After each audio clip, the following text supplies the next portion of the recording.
where we journey deep into gaming's most captivating lore. If you enjoy these deep dives into the worlds we love, hitting that subscribe button really helps us create more content like this for you. Tonight, we're descending into the ancient depths beneath Yharnam to explore one of Bloodborne's most mysterious and foundational civilizations, the Pthumerians. Over the next couple of hours, we'll uncover the rise and fall of these forgotten people, their communion with cosmic forces, and how their legacy shaped the nightmare that would one day consume the city above. So settle in, get comfortable, and let's begin this epic journey into the blood-soaked foundations of Bloodborne's deepest mysteries. Chapter 1. Echoes from the Deep. In the beginning, there was darkness. Not the darkness of night that falls over Yharnam's cobblestone streets, but an ancient, primordial darkness that existed long before human civilization ever dreamed of touching the stars. Deep beneath what would one day become the Gothic city of Yharnam, in caverns carved from living rock and spaces that existed between the physical and the cosmic, there lived a people whose very existence would shape the destiny of all who came after them. These were the Pthumerians, the first children of the blood, the architects of impossible labyrinths, and the guardians of secrets that should have remained buried forever. The Pthumerians were not human, though they bore a resemblance to the race that would eventually succeed them. Tall and gaunt, with elongated limbs and features that seemed to have been stretched by eons of exposure to forces beyond mortal comprehension, they moved through their underground realm with the fluid grace of beings who had never known the touch of natural sunlight. Their skin was pale as moonstone, almost translucent in places, revealing the dark veins beneath that carried not ordinary blood, but something far more potent and terrible. Their civilization flourished in the depths during an age when the surface world was still young and untamed. While primitive humans struggled to master fire and fashion crude tools from stone, the Pthumerians had already unlocked secrets of architecture and engineering that defied conventional understanding. They carved vast networks of chambers and passages through solid rock, creating spaces that seemed to exist in multiple dimensions simultaneously. Their halls stretched further than the eye could see, their ceilings rose higher than cathedral spires, and their foundations descended into depths that no living being has ever fully explored. But it was not through conventional means that the Pthumerians achieved these architectural marvels. They had discovered something buried even deeper than their own realm, something that whispered to them in languages that existed before words were invented. In the uttermost depths of the earth, where pressure and heat should have made life impossible, they found chambers that pulsed with an alien vitality. Here, in spaces that seemed to have been shaped by non-human intelligence, they encountered their first glimpse of the beings they would come to worship as gods. The Great Ones, those cosmic entities whose existence transcends mortal understanding, had been present in these depths for eons beyond counting. They were ancient when the earth was young, beings of such vast consciousness and power that their very presence could reshape reality around them. To them, the material world was but one layer of existence among many, a temporary arrangement of matter and energy that could be molded according to their incomprehensible will. When the Pthumerians first encountered these beings, they were not prepared for the magnitude of what they had discovered. The cosmic entities communicated, not through words or gestures, but through direct contact with consciousness itself. Thoughts, emotions, and concepts flowed between the Great Ones and their new disciples, like blood through opened veins. The Pthumerians learned that they had been chosen, not for their wisdom or their strength, but for their potential to serve as vessels for cosmic will.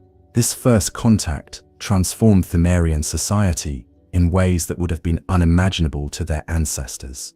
Where once they had been content to carve simple dwellings from the rock and live according to the natural rhythms of their underground world, they now possessed knowledge and abilities that elevated them far beyond their previous limitations. They learned to shape stone, not with tools, but with focused intention, guided by cosmic force. They discovered methods of preservation that could maintain their physical forms far beyond the normal span of mortal life. Most significantly, they gained access to the substance that would define their civilization and ultimately seal their fate: the old blood. The old blood was not simply a liquid or a medicine, as later cultures would understand it.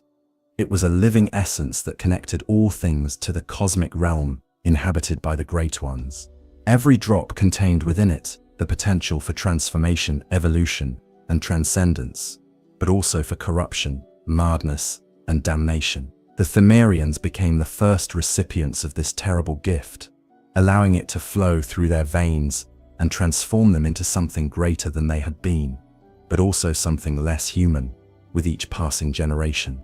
Under the influence of the old blood and the guidance of their cosmic patrons, Pthumerian civilization reached heights of achievement that would not be matched for thousands of years. They constructed the great labyrinths that still exist beneath Yharnam, vast networks of chambers and passages that serve multiple purposes simultaneously. These were not merely underground cities or burial grounds, but living temples that existed partially in the physical world and partially in the cosmic realm of the Great Ones. The Chalice Dungeons, as they would later be known, were perhaps the Pthumerians' greatest achievement and their most terrible curse. Each labyrinth was designed to serve as a point of contact between the mortal and cosmic realms, allowing the Great Ones to project their influence into the physical world, while providing the Pthumerians with access to knowledge and power beyond mortal comprehension. The dungeons were constructed according to principles of sacred geometry that incorporated mathematical relationships existing only in spaces of higher dimensionality. Every corridor, every chamber, every architectural detail of the labyrinths was carefully calculated to create resonance patterns that would attract and channel cosmic force. The walls themselves were inscribed with symbols that served not as mere decoration, but as functional components of vast ritual systems. These runes drew their power from the linguistic structures used by the Great Ones themselves, translating cosmic concepts into forms that could be perceived and utilized by consciousness existing in three-dimensional space. The deeper levels of the labyrinth served increasingly specialized functions. The upper chambers, closest to the surface world, were used for ceremonial purposes and the training of initiates who sought to join the inner circles of Pthumerian society. Here, candidates underwent physical and mental trials designed to test their worthiness to receive greater infusions of the old blood and their capacity to withstand direct contact with cosmic consciousness. The middle levels housed the living spaces and working areas where the bulk of Pthumerian society conducted their daily affairs. But these were no ordinary homes or workshops. Every aspect of life in the labyrinths was designed to reinforce the connection between the Pthumerians and their cosmic patrons. Meals were consumed according to ritual patterns that honored the Great Ones. Work was performed using tools and techniques that channeled cosmic force. Even sleep was managed through practices that opened the mind to communication with beings existing beyond the boundaries of normal space and time. The lowest levels of the labyrinths were reserved for the most sacred and dangerous activities of Pthumerian civilization. Here, in chambers that existed more in the cosmic realm than in physical reality, the most advanced practitioners among the Pthumerians conducted rituals and experiments that pushed the boundaries of what mortal consciousness could endure. They sought to achieve complete union with the Great Ones, to transcend the limitations of physical existence and become beings of pure, cosmic awareness. But this pursuit of transcendence came at a price that the Pthumerians either could not foresee or chose to ignore in their eagerness to achieve apotheosis.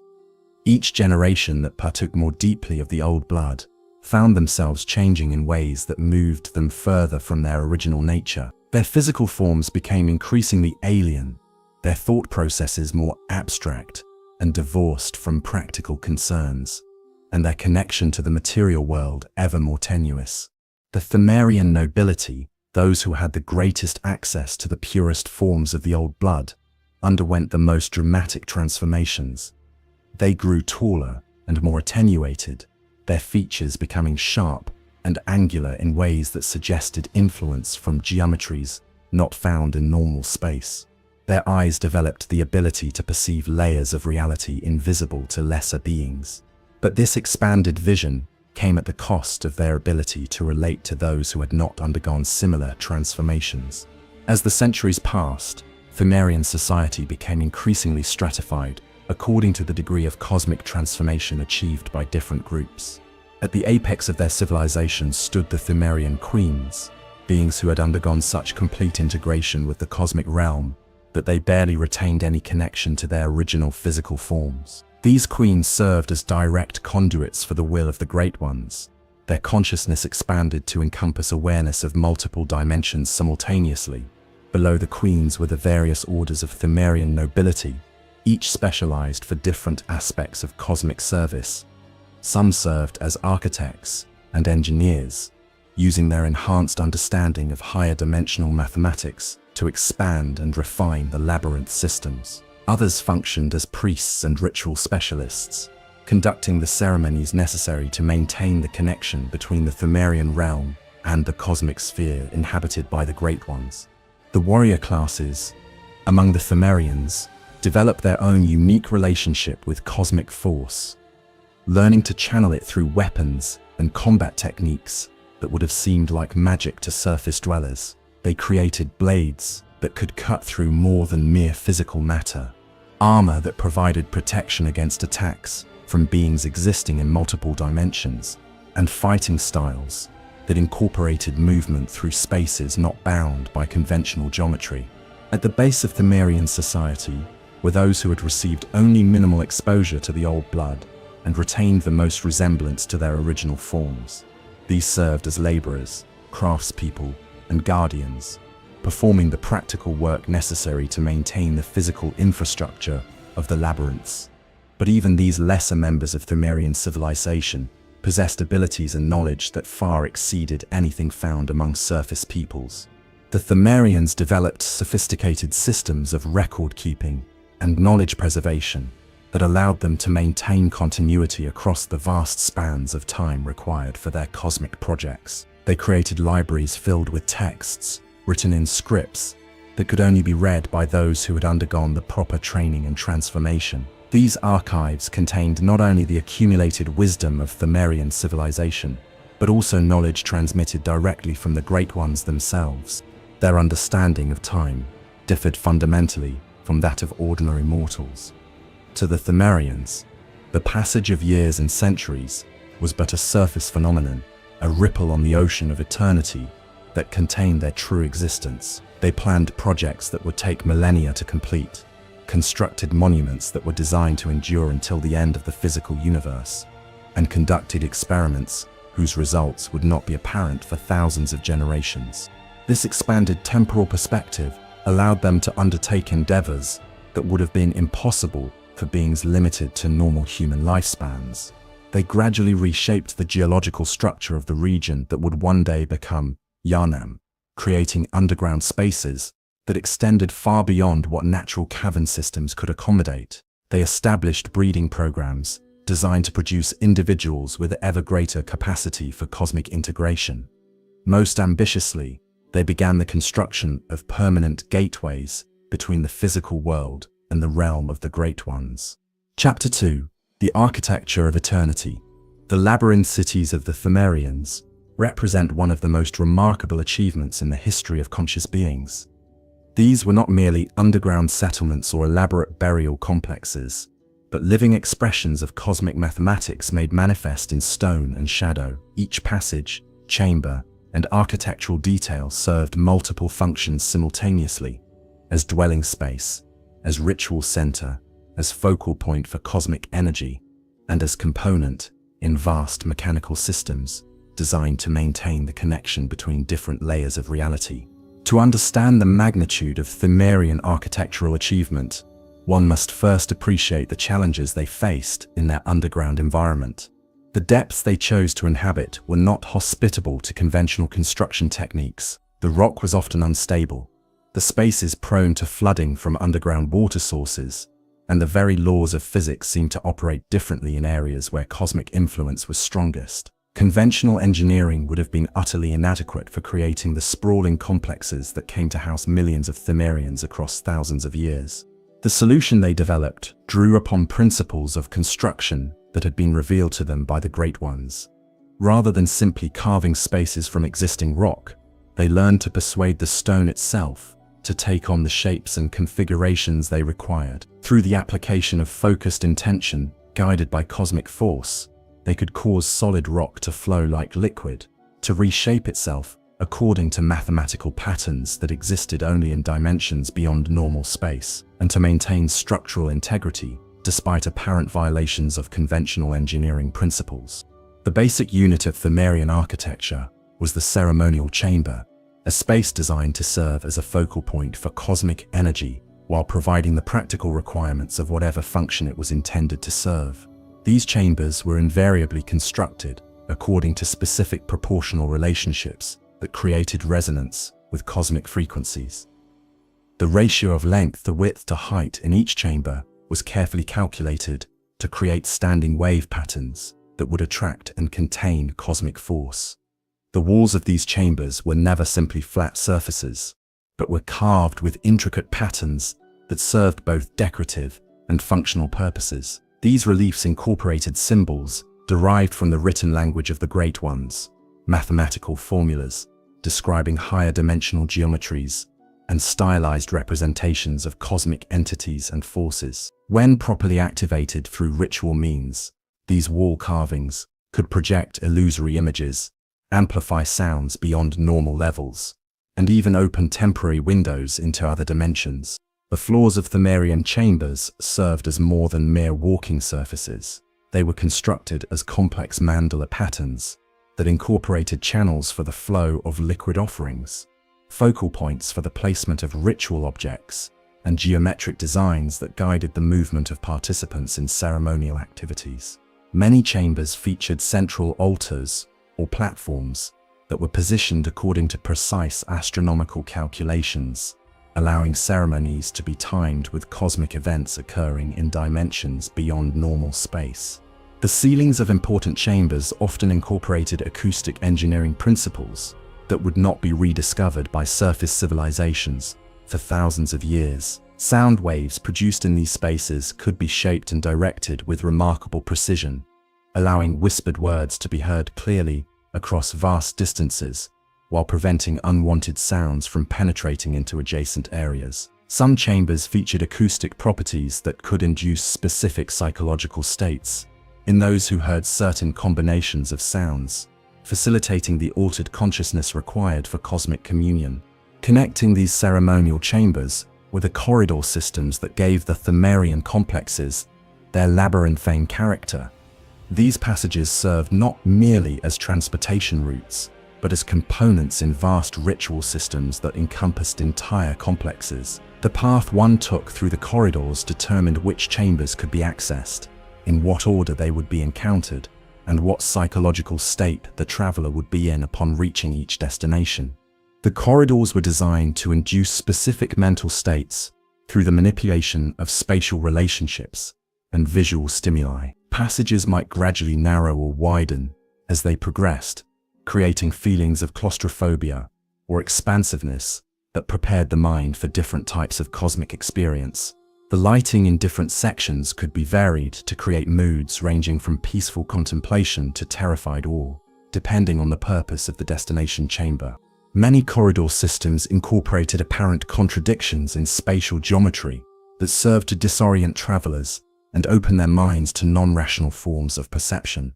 Passages might seem to turn left 3 times, yet somehow end up going in the original direction. Stairs might appear to descend continuously, yet actually return to the same level. Corridors might be longer when walked in one direction than when traversed in the opposite direction. These spatial anomalies were not accidental, but were carefully engineered to break down the traveler's dependence on ordinary logic and prepare the consciousness for contact with cosmic forces that operated according to different principles of cause and effect. The most impressive corridor systems in the Pthumerian complexes were the great spiral pathways that connected different levels of the labyrinth. These spirals incorporated multiple helical patterns that intertwined in ways that created 3-dimensional mandala patterns when viewed from above. Walking along these spiral paths induced meditative states that gradually shifted consciousness from ordinary awareness to cosmic perception. The act of following the spiral became a form of moving meditation that prepared participants for whatever rituals awaited them at their destination. The Pthumerians also developed sophisticated systems of environmental control that allowed them to maintain comfortable living conditions in their deep underground complexes.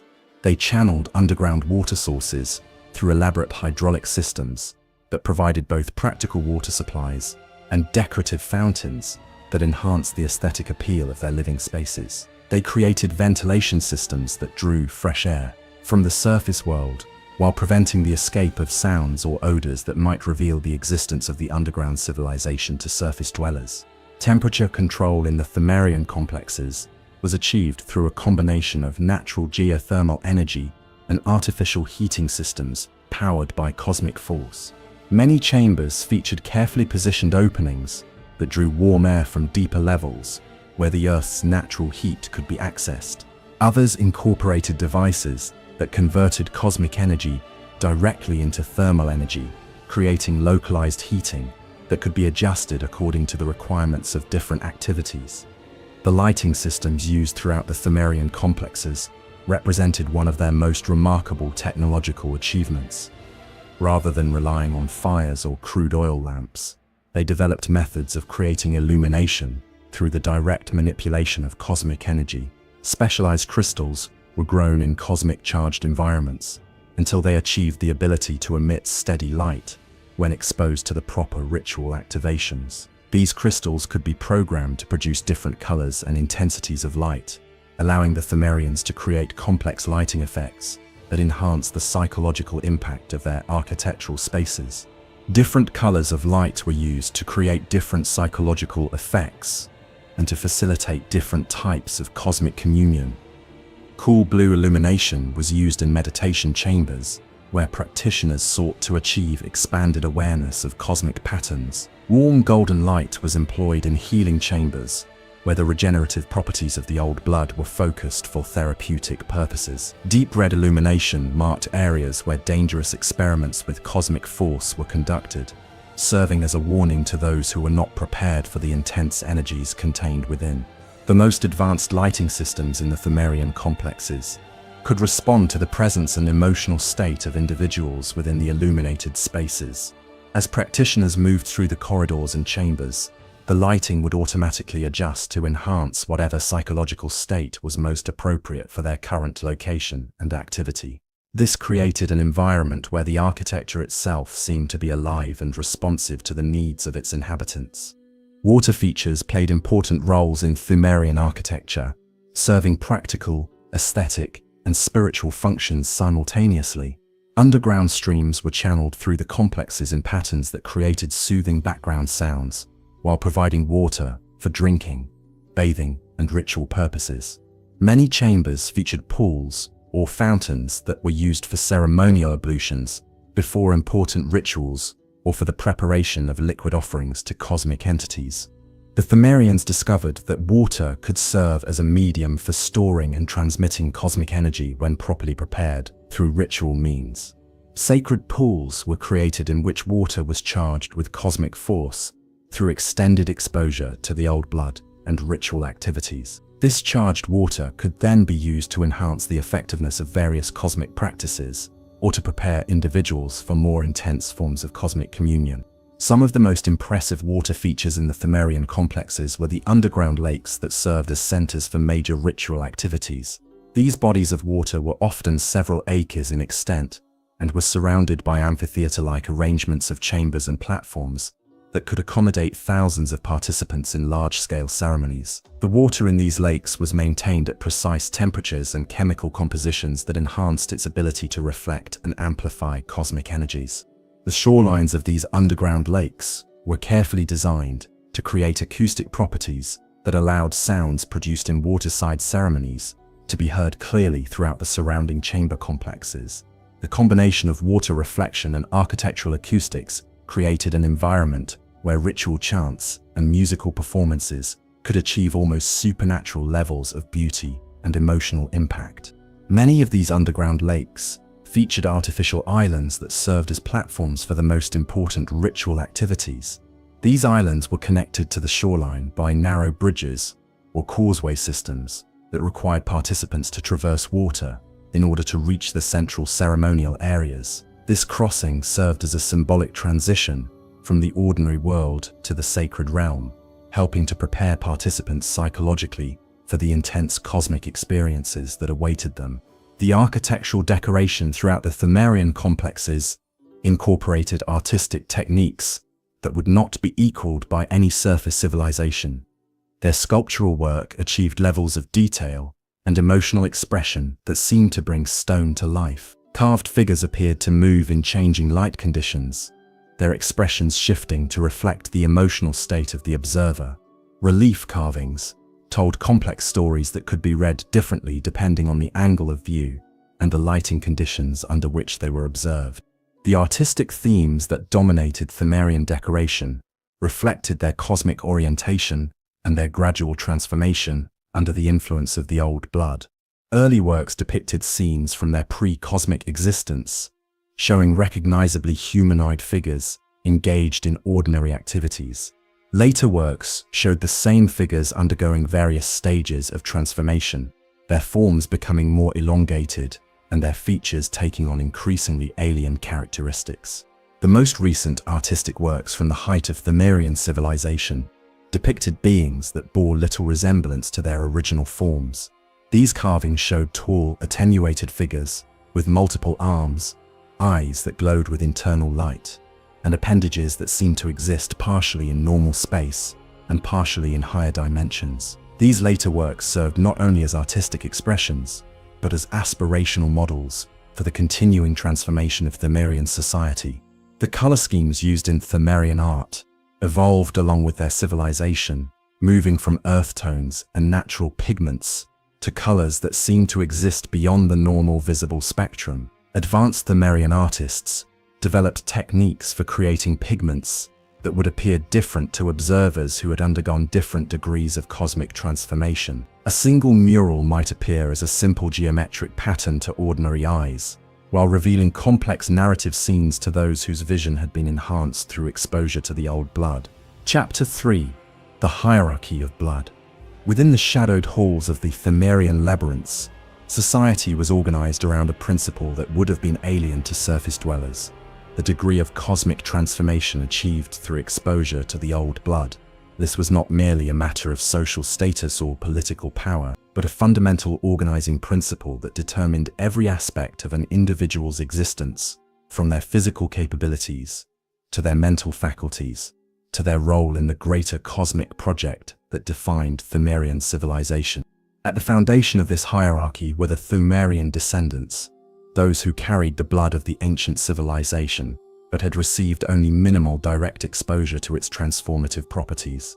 These individuals retained the most resemblance to the original Pthumerian form, tall and pale, but still recognizably humanoid in their proportions and capabilities. They served as the basic workforce of the underground civilization, performing the manual labor required to maintain the vast labyrinthine complexes and carrying out the routine tasks that supported the more advanced activities of their transformed superiors. Despite their position at the bottom of the hierarchy, even these lesser Pthumerians possessed capabilities that far exceeded those of ordinary surface dwellers. Their exposure to cosmic energies had enhanced their physical strength and endurance, allowing them to work for extended periods in the challenging underground environment. Their vision had been adapted to function effectively in the dim illumination of the labyrinths, and their hearing had been enhanced to detect subtle acoustic signals that guided navigation through the complex passage systems. The Pthumerian descendants also possessed limited abilities to perceive and manipulate cosmic energies. While they could not access the higher levels of cosmic communion achieved by their more transformed relatives, they could detect the presence of cosmic forces and perform basic ritual activities that helped maintain the energy flows required for the proper functioning of the labyrinthine complexes. Their role in cosmic ceremonies was typically limited to providing physical support and maintaining the material components required for more advanced practitioners. Above the basic descendants in the Pthumerian hierarchy were the various orders of specialists who had undergone more extensive transformation while retaining their ability to function effectively in the physical world. These included the architects and engineers who designed and constructed the expanding labyrinth systems, the craftspeople who created the specialized tools and objects required for cosmic rituals, and the scholars who maintained the vast libraries of cosmic knowledge accumulated over of contact with the Great Ones. The Pthumerian architects represented one of the most important specialist classes in their civilization. These individuals had undergone cosmic transformations that enhanced their ability to perceive higher dimensional geometries.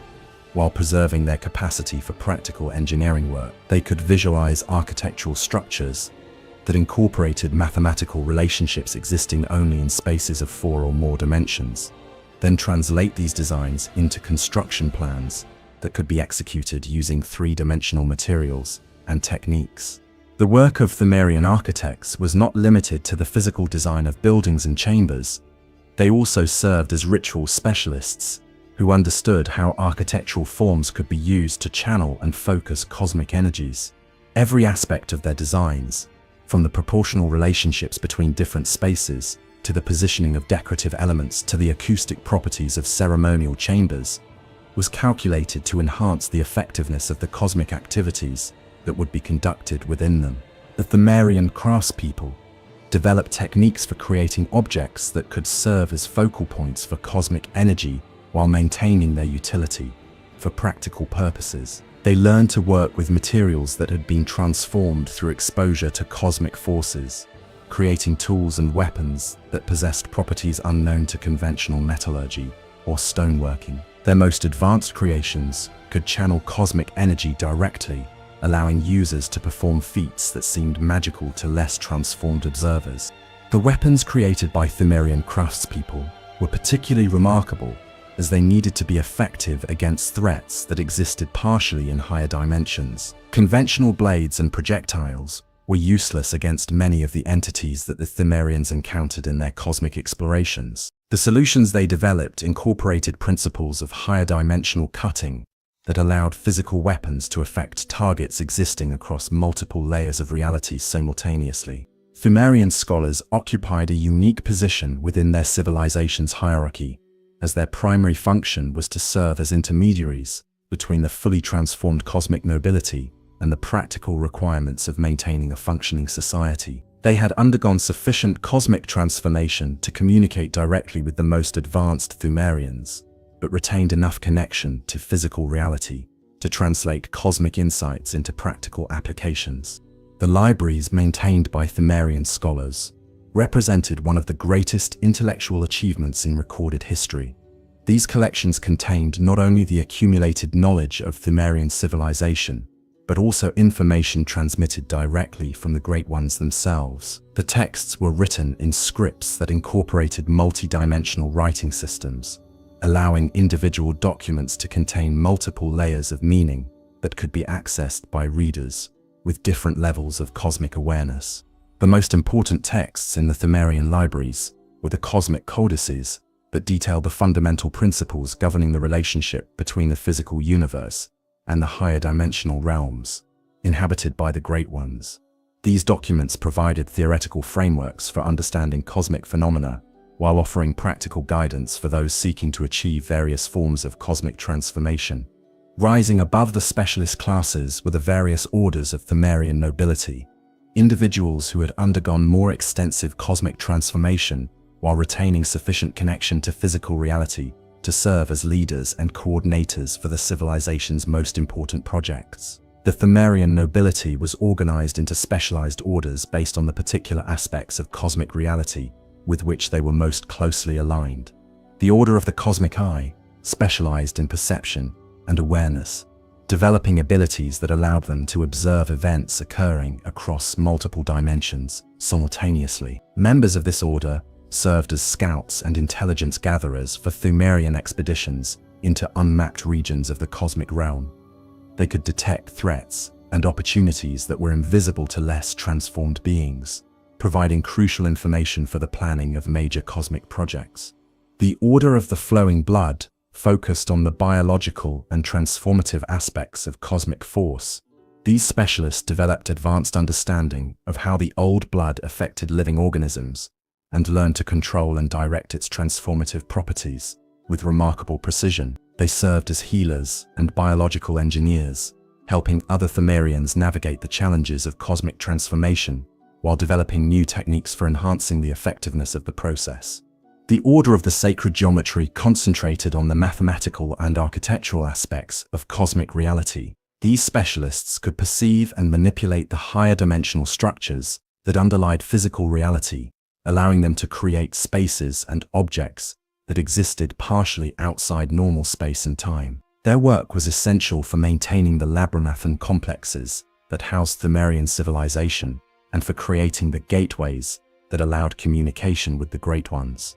The Order of the Eternal Watch served as guardians and protectors for Pthumerian civilization, developing combat techniques and defensive strategies that were effective against threats existing across multiple dimensions.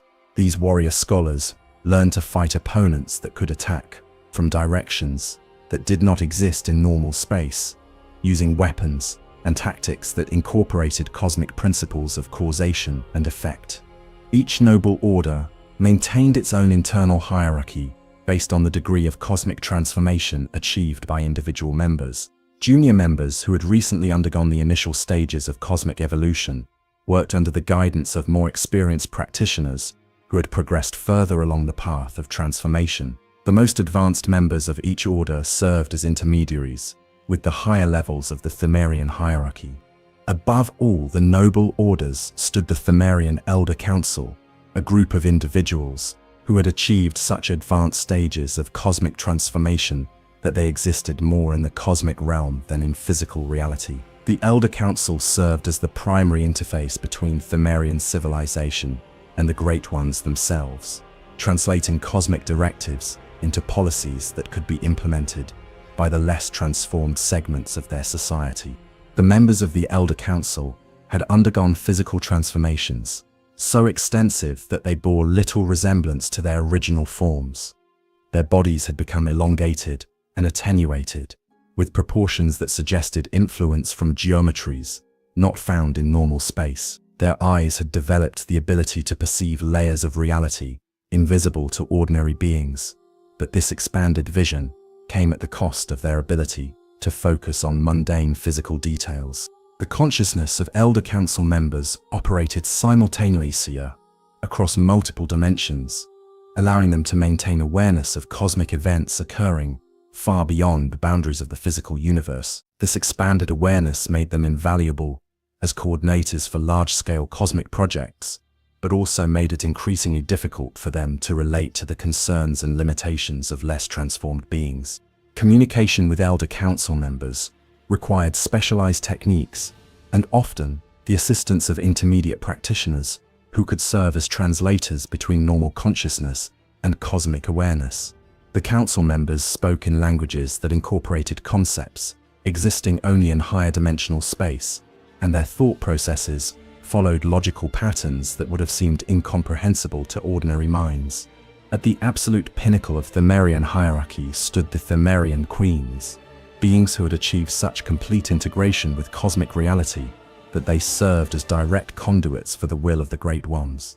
The Queens had transcended the limitations of individual consciousness, becoming collective entities that embodied the cosmic principles governing their civilization.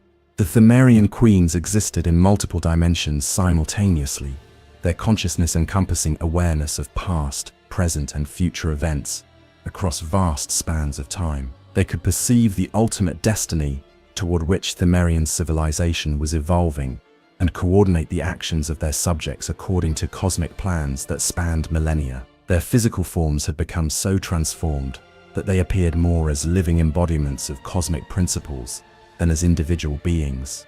The Queens communicated primarily through direct mental contact, projecting their thoughts and intentions into the consciousness of their subjects, without the need for conventional language. This form of communication was so effective that verbal speech became largely obsolete among the higher levels of Pthumerian society. Complex ideas and detailed instructions could be transmitted instantly across vast distances, allowing for coordination of activities that would have been impossible using conventional communication methods. The palace complexes that housed the Pthumerian Queens were architectural marvels that incorporated the most advanced principles of cosmic engineering. These structures existed partially in normal space and partially in higher dimensions, allowing the queens to maintain simultaneous awareness of events occurring across multiple layers of reality. The palaces served not only as royal residences, but as cosmic observatories and communication centers that facilitated contact with the Great Ones. The transformation of the Pthumerian queens was so complete that they had essentially become immortal beings, their consciousness preserved and sustained by cosmic forces that transcended the normal processes of biological aging and death. Some queens had maintained their positions for thousands of years, accumulating vast stores of knowledge and experience that made them living repositories of Pthumerian history and cosmic wisdom. Despite their advanced transformation, the Pthumerian queens remained connected to their civilization through complex networks of loyalty and obligation that had been reinforced through millennia of shared cosmic evolution. They served as guardian figures who protected their subjects from cosmic threats while guiding them toward ever greater levels of transformation and cosmic integration. The relationship between different levels of the Pthumerian hierarchy was maintained through elaborate systems of ritual observance and cosmic protocol. Lower-ranking individuals showed respect for their superiors through participation in ceremonial activities that reinforced the cosmic principles underlying their civilization. These rituals served not only as expressions of social organization, but as practical mechanisms for channeling cosmic energy and maintaining the stability of their underground realm. The hierarchical structure of Pthumerian society was not static, as individuals could advance to higher levels through successful completion of cosmic trials and demonstrations of their readiness for greater transformation. The process of advancement was carefully monitored and controlled, as premature exposure to higher levels of cosmic force could result in madness, physical disintegration, or transformation into forms that were no longer compatible with civilized existence. The trials required for advancement within the Pthumerian hierarchy tested not only an individual's cosmic abilities, but also their psychological stability and their commitment to the collective goals of their civilization. Candidates for advancement underwent periods of intensive training and preparation that could last for decades, gradually acclimating their minds and bodies to the higher levels of cosmic force they would encounter at their new rank. Chapter 4: Communion with the Cosmos.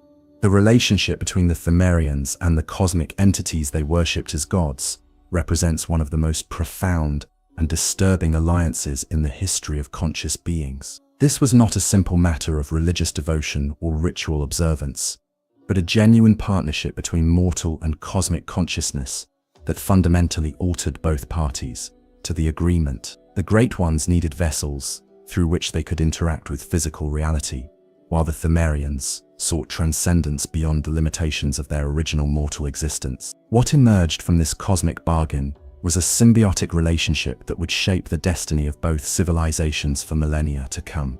The first contact between Pthumerians and the Great Ones occurred in the deepest chambers of their underground realm, in spaces that existed at the intersection between normal reality and the higher dimensional cosmos. These initial encounters were traumatic experiences that fundamentally challenged every assumption the Pthumerians held about the nature of existence. The cosmic entities they encountered existed according to principles of consciousness and causation that bore no resemblance to anything found in the physical universe.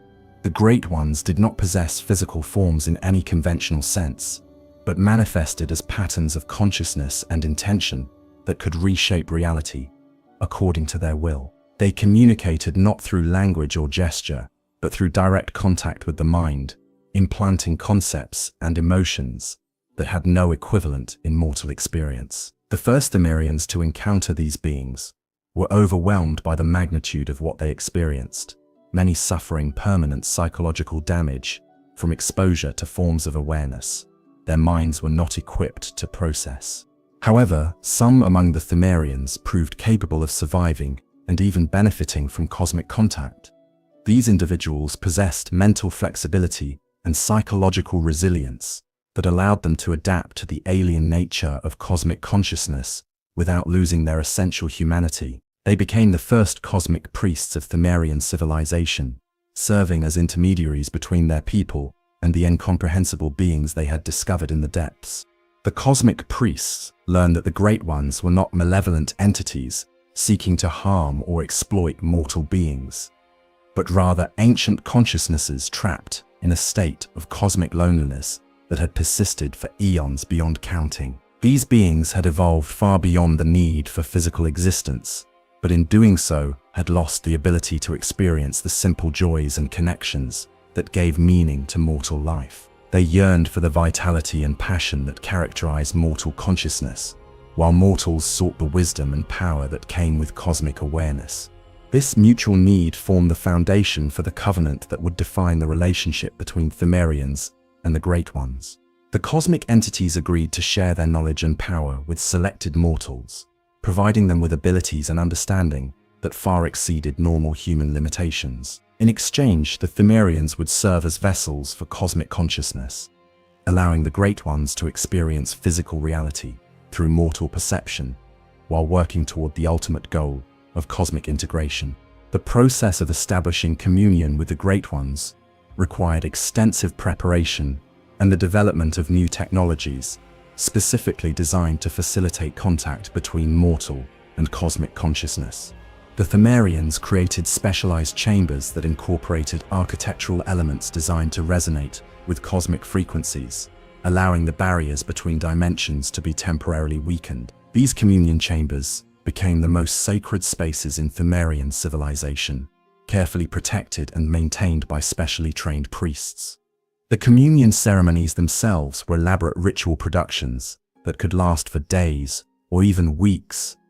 Participants underwent extensive purification and preparation processes designed to cleanse their minds and bodies of influences that might interfere with cosmic contact. They consumed specially prepared substances derived from the old blood that enhanced their ability to perceive higher dimensional phenomena, while protecting them from the more harmful effects of cosmic exposure. The actual moment of communion was achieved through a combination of ritual activity, focused meditation, and the manipulation of cosmic energies channeled through architectural elements within the ceremony chambers. As the barriers between dimensions weakened, participants began to experience direct contact with cosmic consciousness, receiving visions, insights, and knowledge that could not be obtained through any ordinary means. The content of these cosmic communications varied depending on the specific Great One being contacted and the purpose of the communion ceremony. Some communications focused on practical knowledge, providing information about advanced technologies, healing techniques, or methods for enhancing human capabilities. Others addressed philosophical and spiritual matters, offering insights into the fundamental nature of existence and consciousness that expanded the recipient's understanding of their place in the cosmic order. Perhaps most importantly, the cosmic communications provided guidance for the ongoing transformation of Pthumerian civilization. The Great Ones had developed comprehensive plans for the evolution of mortal consciousness that would ultimately result in the creation of beings capable of bridging the gap between physical and cosmic existence. These plans required the gradual transformation of Pthumerian society over many generations, with each stage of development carefully orchestrated to prepare the population for the next level of cosmic integration. The old blood served as the primary mechanism for implementing these cosmic transformation plans. This substance was not simply a medicine or enhancement drug, but a living expression of cosmic force that could reprogram the fundamental biological and psychological structures of those who received it. Under proper guidance from the Great Ones, exposure to the old blood could enhance human capabilities in specific, controlled ways that moved recipients closer to the cosmic ideal while preserving their essential humanity.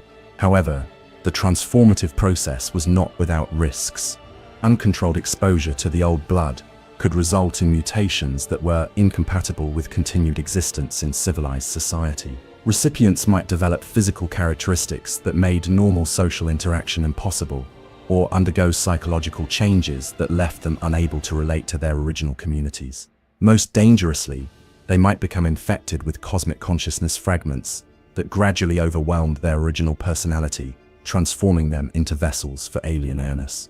To manage these risks, the Pthumerians developed sophisticated systems for monitoring and controlling the cosmic transformation process. Specially trained priests observed recipients of the old blood for signs of dangerous mutations or psychological instability, intervening when necessary to prevent harmful outcomes. They learned to recognize the early warning signs of cosmic contamination and develop techniques for reversing or redirecting problematic transformations before they became irreversible. The cosmic transformation process was also carefully regulated through social institutions that determined who would receive access to different levels of the old blood and under what circumstances. Not all Pthumerians were considered suitable candidates for cosmic transformation, as the process required specific psychological and biological characteristics that were not universally present. Those who lacked the necessary qualifications might be permanently harmed by exposure to cosmic forces, while those who possessed them could benefit enormously from carefully controlled transformation.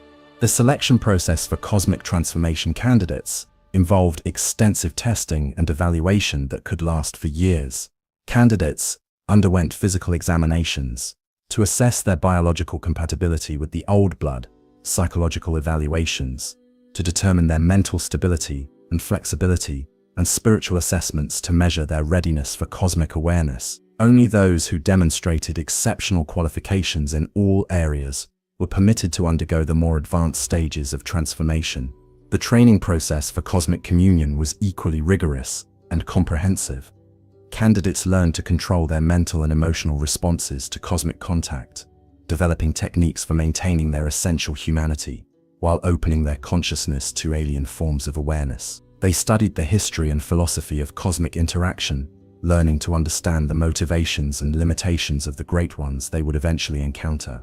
Advanced practitioners of cosmic communion developed abilities that seemed magical to ordinary observers. They could perceive events occurring in distant locations or at different times, communicate across vast distances without physical means, and manipulate matter and energy through focused intention, guided by cosmic force. These abilities made them invaluable as coordinators for large-scale projects and as sources of guidance for their less transformed companions. The most advanced cosmic priests achieved levels of transformation that allowed them to serve as permanent channels for cosmic consciousness. These individuals maintained continuous contact with the Great Ones, receiving ongoing guidance and support for the management of Pthumerian civilization. Their consciousness became partially merged with cosmic awareness, allowing them to think and perceive according to principles that transcended ordinary mortal limitations. However, this advanced level of cosmic integration came at the cost of their ability to relate normally to untransformed beings.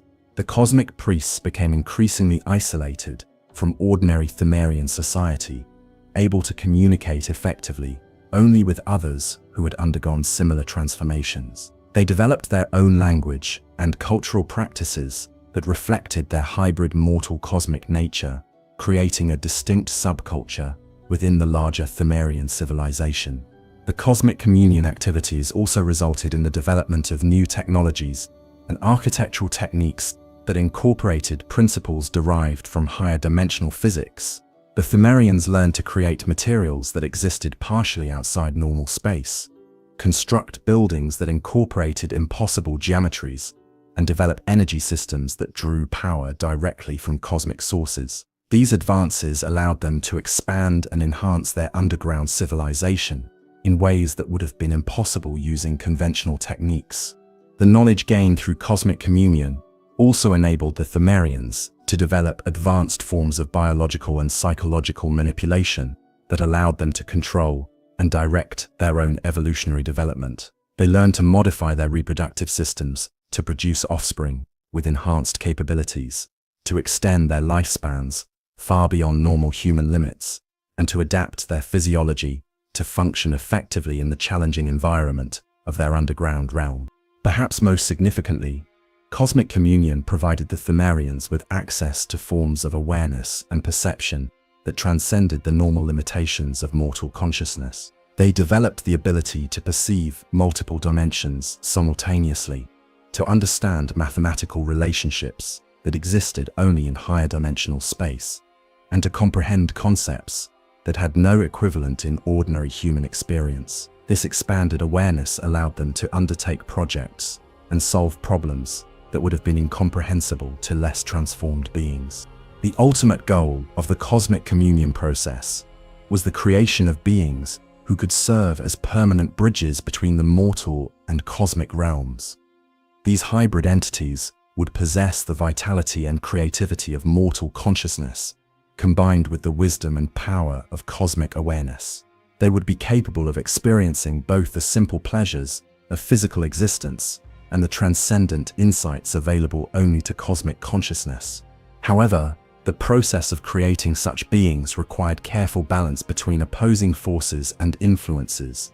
Too much cosmic influence would overwhelm the mortal consciousness, creating beings that were essentially cosmic entities wearing mortal forms. Too little cosmic influence would fail to achieve the transcendence necessary for bridging the dimensional gap. The Pthumerians spent millennia refining their techniques and approaches, gradually developing methods for achieving the optimal balance between mortal and cosmic elements. Chapter 5. The Blood Chalice System. Among all the achievements of Pthumerian civilization, none was more significant or more enduring than their development of the Blood Chalice System.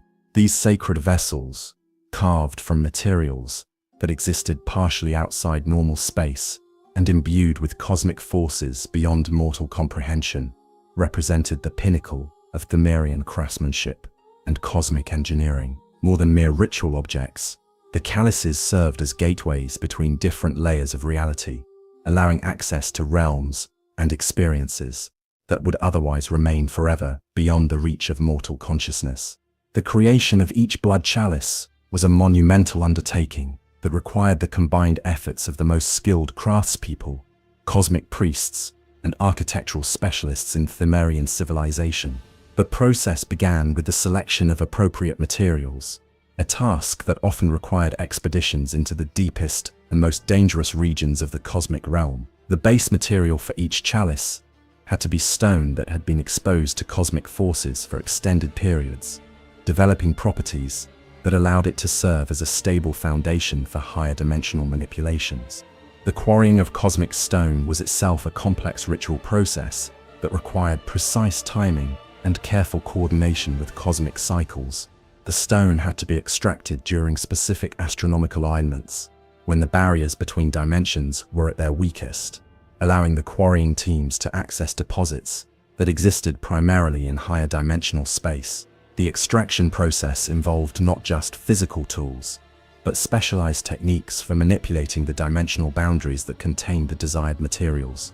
Once the appropriate stone had been obtained, it underwent extensive preparation processes designed to enhance its cosmic properties while ensuring its stability in the physical world.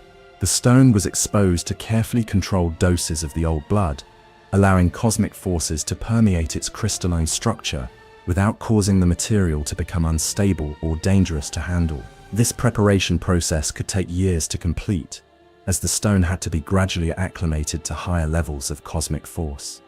The actual carving of the chalices required master craftspeople who had undergone extensive cosmic transformation to enhance their ability to perceive and manipulate higher dimensional geometries. These artisans could visualize the complex mathematical relationships that governed the function of the finished chalices, translating abstract cosmic principles into practical design specifications that could be implemented using three-dimensional carving techniques. The chalice designs incorporated multiple layers of meaning and function that served different purposes depending on how the vessels were used. The outer surface featured decorative patterns that were pleasing to ordinary perception, creating objects of remarkable beauty that would be treasured for their aesthetic value alone. However, these surface patterns also incorporated functional elements that became apparent only to those with enhanced cosmic awareness. Beneath the surface decoration lay geometric patterns that served as focusing elements for cosmic energy. These patterns were carved according to mathematical principles derived from higher dimensional geometry, creating structures that could channel and concentrate cosmic forces in ways that enhanced the effectiveness of ritual activities. The precise proportions and angles of these geometric elements were calculated to create resonance with specific cosmic frequencies, At the deepest level of their design, the chalices incorporated symbolic elements that served as communication interfaces with the Great Ones. These symbols were derived from the written language used by cosmic entities, representing concepts and relationships that could not be expressed through conventional mortal language. When properly activated through ritual means, these symbolic elements could establish direct communication channels with cosmic consciousness. The interior surfaces of the chalices were carved with channel systems that guided the flow of liquids used in cosmic ceremonies. These channels created complex patterns that served both practical and ritual functions, ensuring that ceremonial liquids were distributed according to precise mathematical relationships, while creating visual effects that enhanced the psychological impact of ritual activities. The channel patterns also incorporated acoustic elements that created specific sound frequencies when liquids flowed through them. The most important functional element of each blood chalice was the dimensional focus, a complex geometric structure carved into the base of the vessel that served as the primary interface between the physical chalice and the cosmic realm. This focus incorporated mathematical relationships that existed only in spaces of 4 or more dimensions, creating a stable connection point that allowed the chalice to access higher dimensional energies and phenomena. The creation of the dimensional focus required the most skilled cosmic artisans in Pthumerian civilization, as any error in the mathematical relationships could result in catastrophic dimensional instabilities. The artisans had to work in altered states of consciousness that allowed them to perceive higher dimensional geometries directly, carving patterns that would have been impossible to create using ordinary 3-dimensional awareness. Once the carving was complete, each chalice underwent extensive activation ceremonies designed to awaken its cosmic properties and establish its connection to the higher dimensional realms. These ceremonies involved the participation of the most advanced cosmic priests in Pthumerian civilization, who worked together to channel cosmic forces into the newly created vessel. The activation process could take weeks to complete, as the chalice had to be gradually integrated into the cosmic systems that governed Pthumerian civilization. The activated chalices possessed remarkable properties that allowed them to serve multiple functions within Pthumerian society. When filled with specially prepared liquids derived from the old blood, they could create temporary gateways to other dimensions, allowing access to realms that existed beyond the boundaries of normal space. These gateways could be used for exploration, communication with cosmic entities, or the retrieval of materials and knowledge not available in the physical world. Different types of chalices were designed for different specific purposes within the cosmic systems developed by the Pthumerians. Transportation chalices allowed rapid movement between different locations within the labyrinthine complexes, creating dimensional shortcuts that could cover vast distances instantaneously. Communication chalices enabled long-distance contact between different groups of Pthumerians, allowing coordination of activities across the entire civilization. Healing chalices incorporated specialized properties that enhanced the therapeutic effects of the old blood, allowing treatment of injuries and illnesses that would have been beyond the reach of conventional medicine. These vessels could content and purify the healing properties of cosmic forces, creating treatments that could regenerate damaged tissue, restore mental clarity, and extend lifespan far beyond normal human limits. Research chalices provided access to cosmic libraries and information repositories that existed in higher dimensional space, allowing Pthumerian scholars to access knowledge accumulated by cosmic entities over millions of years. These vessels served as interfaces between mortal consciousness and cosmic databases, translating abstract cosmic concepts into forms that could be understood and utilized by transformed human awareness. The most powerful chalices in the Pthumerian collection were the royal chalices, vessels reserved for use by the Pthumerian queens and the highest levels of the cosmic priesthood. These chalices incorporated the most advanced cosmic engineering techniques developed by Pthumerian civilization, creating vessels that could channel vast amounts of cosmic energy while maintaining perfect stability and control. The royal chalices were capable of creating permanent dimensional gateways that remained stable without continuous ritual maintenance.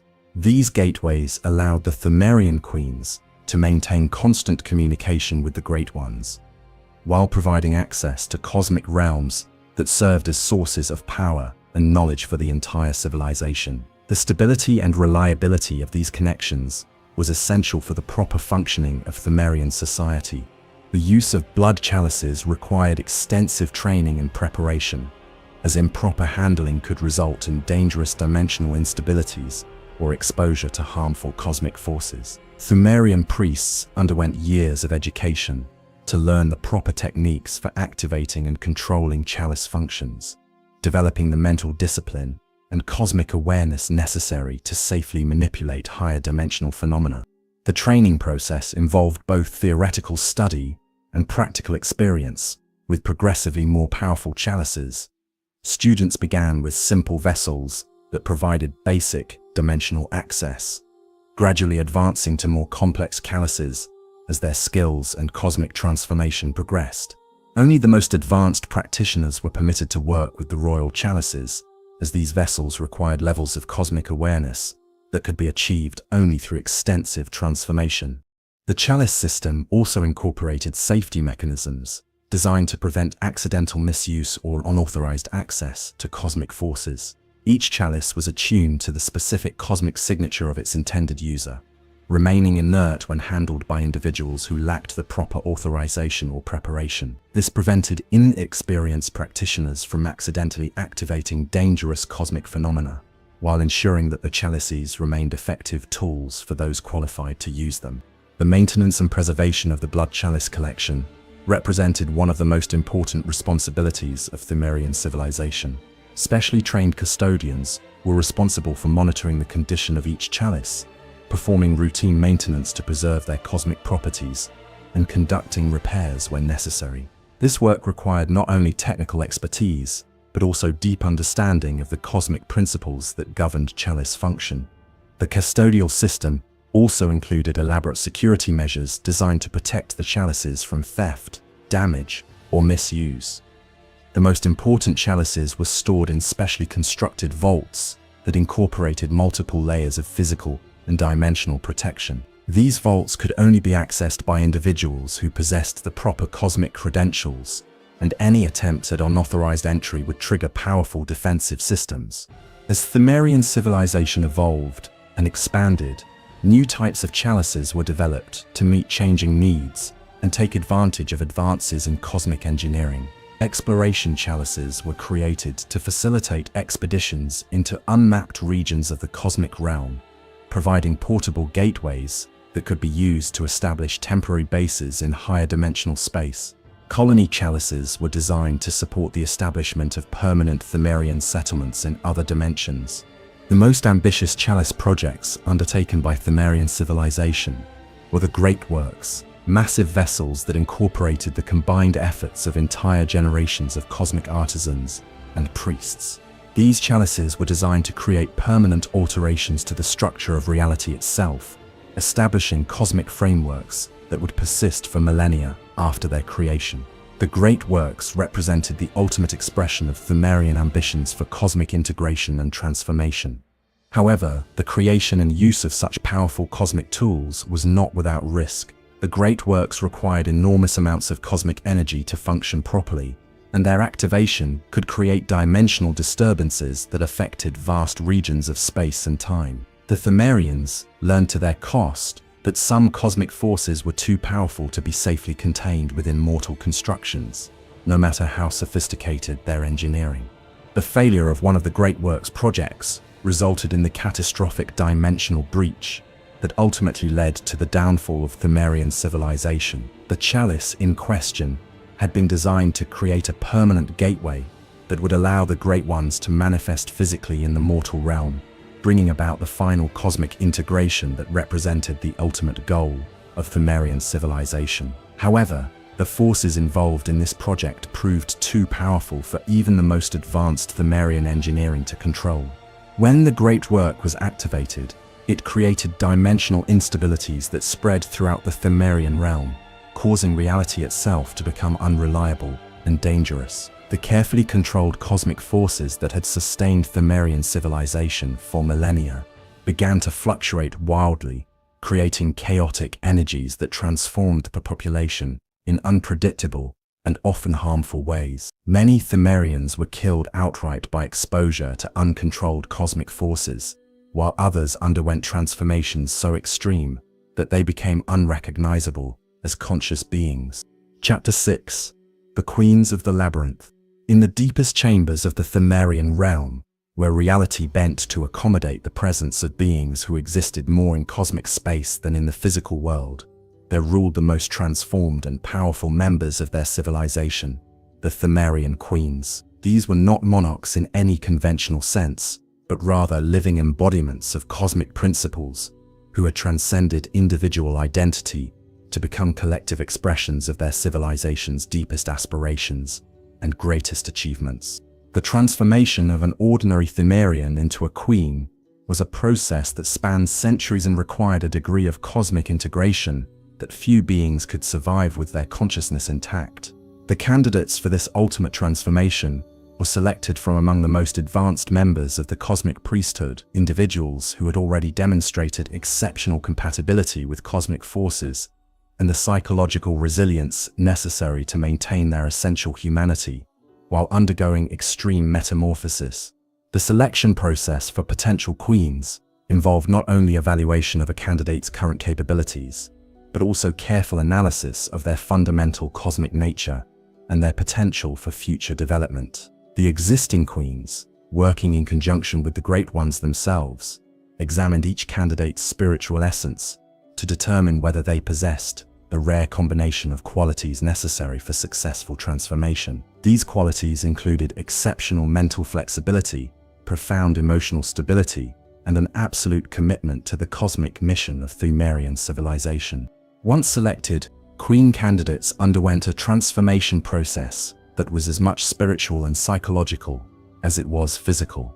They were gradually exposed to ever-increasing levels of cosmic force, allowing their consciousness to expand beyond the normal boundaries of individual awareness, while their physical forms adapted to accommodate the presence of higher dimensional energies. This process could not be rushed, as premature exposure to cosmic forces would result in madness, death, or transformation into forms that were no longer recognizably conscious.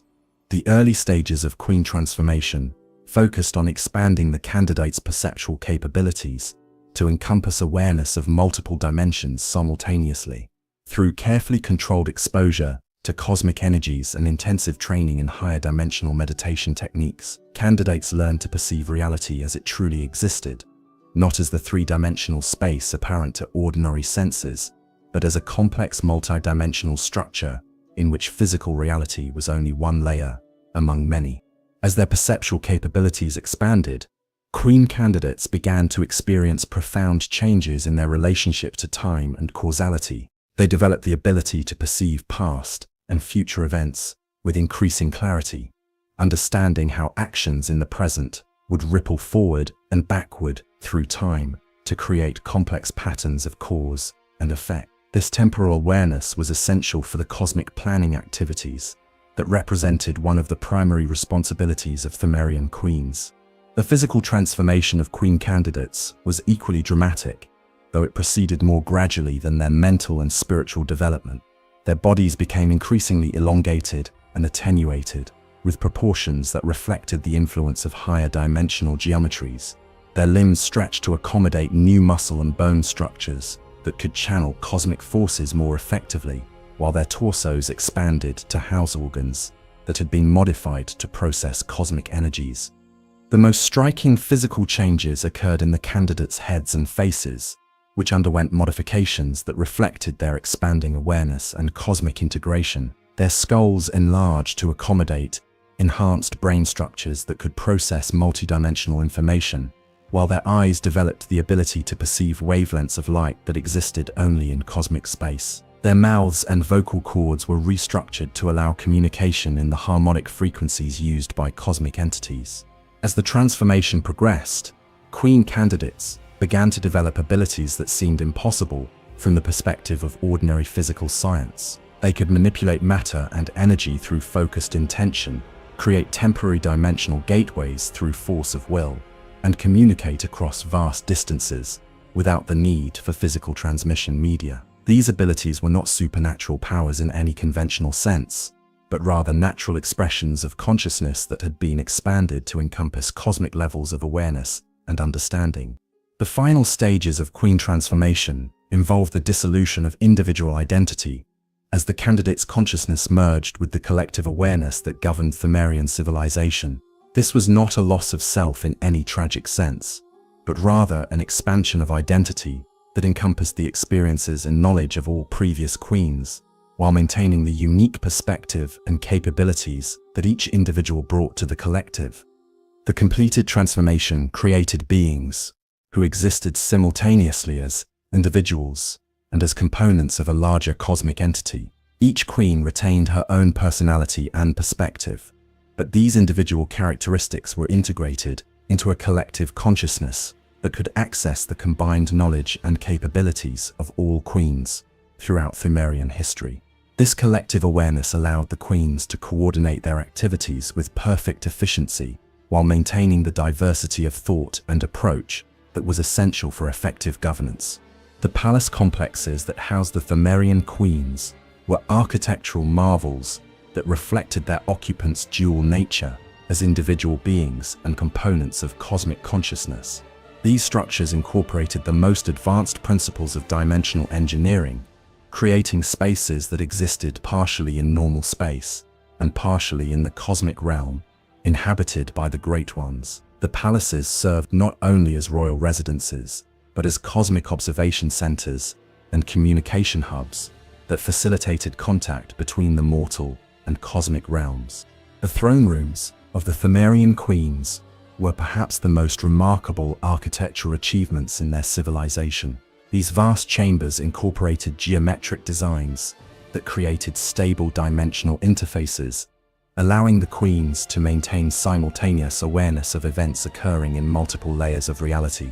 The thrones themselves were carved from single blocks of cosmic stone that had been shaped according to mathematical principles derived from higher dimensional geometry. The queen's daily activities bore little resemblance to the routine concerns of ordinary monarchs. Rather than focusing on immediate political or economic issues, they dedicated their time to cosmic planning activities that encompassed the future development of their civilization over periods spanning thousands of years. They maintained constant communication with the Great Ones, receiving guidance and support for the complex transformation projects that defined Pthumerian society.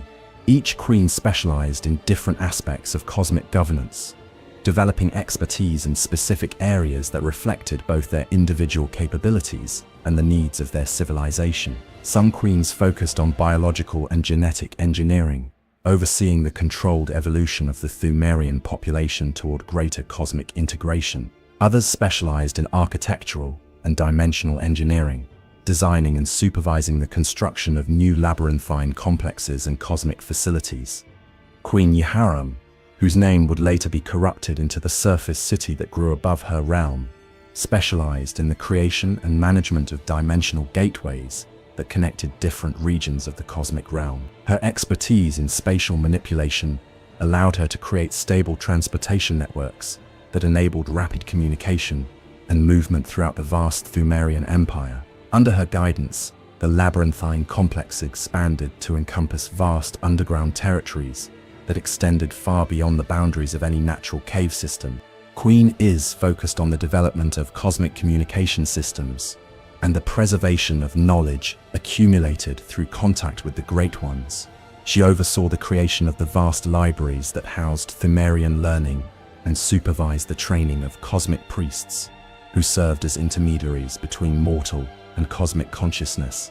Her work ensured that the wisdom gained through cosmic communion would be preserved and transmitted to future generations of transformed beings. Queen Lauren specialized in the biological aspects of cosmic transformation, developing the techniques and procedures that allowed Pthumerians to undergo controlled evolution toward cosmic integration. She supervised the creation of the old blood preparation facilities and trained the specialists who managed the transformation process for different segments of Pthumerian society. Her expertise in biological manipulation allowed the Pthumerians to avoid many of the dangerous mutations that could result from uncontrolled exposure to cosmic forces.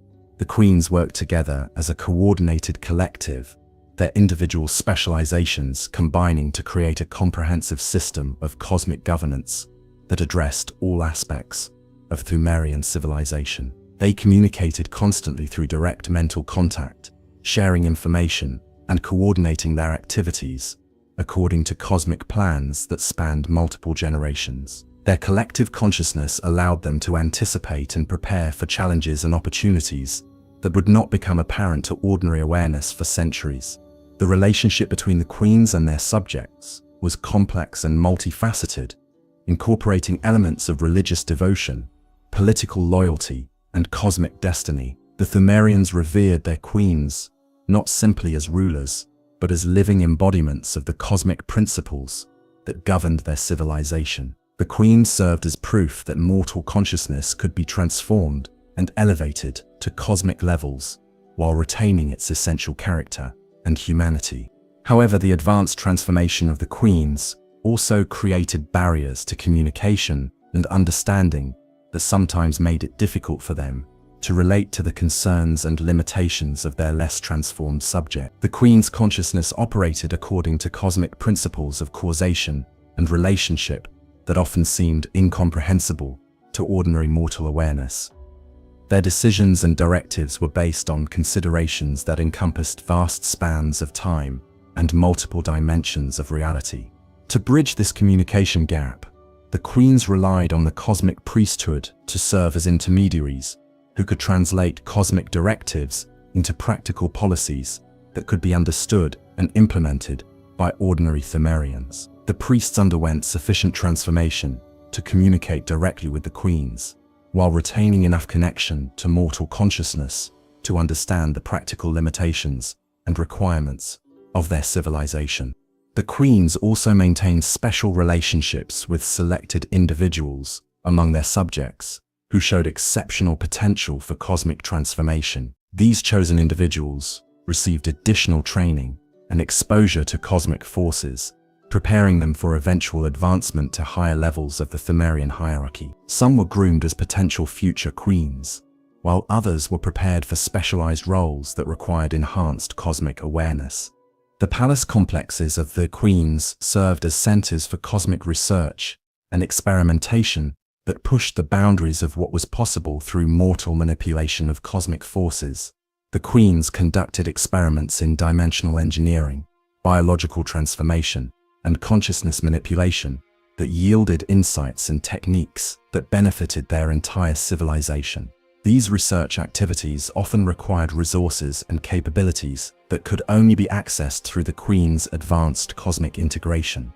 The Queens also served as guardians and protectors for their civilization, using their cosmic awareness to detect and respond to threats that would have been invisible to ordinary perception. They could perceive cosmic disturbances that might herald the approach of hostile entities from higher dimensions, identify dimensional instabilities that threaten the structural integrity of their realm, and recognize signs of cosmic contamination that could spread through their population. Perhaps most importantly, the Queens served as the primary interface between Pthumerian civilization and the Great Ones themselves. Their advanced transformation allowed them to communicate directly with cosmic entities that were too alien and powerful for ordinary mortal consciousness to contact safely. Through the Queens, the Great Ones could provide guidance and support for the ongoing development of Pthumerian civilization, while remaining safely isolated from direct contact with less transformed beings. The Queen's role as cosmic intermediaries was essential for maintaining the delicate balance between mortal and cosmic influences that allowed Pthumerian civilization to function effectively. Too much cosmic influence would overwhelm mortal consciousness and destroy the vitality that made the Pthumerians valuable to the Great Ones. Too little cosmic influence would prevent the transformation necessary for continued development toward the ultimate goal of cosmic integration. As Pthumerian civilization reached its height, the Queens began to focus increasing attention on the ultimate cosmic project that represented their civilization's greatest ambition: the creation of permanent bridges between the mortal and cosmic realms that would allow the Great Ones to manifest physically in the material universe. This project required the coordination of all aspects of Pthumerian society and the mobilization of cosmic resources that had been accumulated over millennia of careful development. The Queens understood that success in this ultimate project would transform not only their own civilization, but the entire structure of reality itself. The integration of cosmic and mortal consciousness would create new forms of existence that transcended the limitations of both individual and collective awareness. However, they also recognized that failure could result in catastrophic consequences that might destroy not only their civilization, but potentially threaten the stability of physical reality itself. Chapter 7: Secrets of the Old Blood. The Old Blood stands as perhaps the most significant and dangerous discovery in the history of conscious beings, a substance that bridged the gap between mortal and cosmic existence, while carrying within it the seeds of both transcendence and damnation. To the Pthumerians, the Old Blood was not merely a physical substance, but a living expression of cosmic force that could reshape the fundamental nature of any being exposed to its transformative properties. The origins of the Old Blood remain shrouded in mystery even to those who devoted their lives to its study. The Pthumerian scholars who first encountered this remarkable substance found it seeping from deep fissures in the rock of their underground realm, emerging from depths that seemed to extend beyond the physical limitations of the earth itself. The blood appeared to flow from sources that existed partially in higher dimensional space, following channels that connected the physical world to the cosmic realm inhabited by the Great Ones. Analysis of the Old Blood revealed that it possessed properties that defied conventional understanding of biology and chemistry. Under microscopic examination, the blood showed cellular structures that seemed to exist in multiple dimensions simultaneously, with components that could only be perceived by observers who had undergone cosmic transformation. The blood appeared to be alive in a sense that transcended ordinary biological definitions, possessing a form of consciousness that could respond to the intentions and emotions of those who came into contact with it. The Old Blood's most remarkable property was its ability to facilitate transformation between different states of existence. When introduced into a living organism, the blood would begin a process of fundamental restructuring that affected not only the physical body, but also the consciousness and spiritual essence of the recipient. This transformation was not random or chaotic, but followed patterns that seemed to be guided by some form of cosmic intelligence embedded within the blood itself.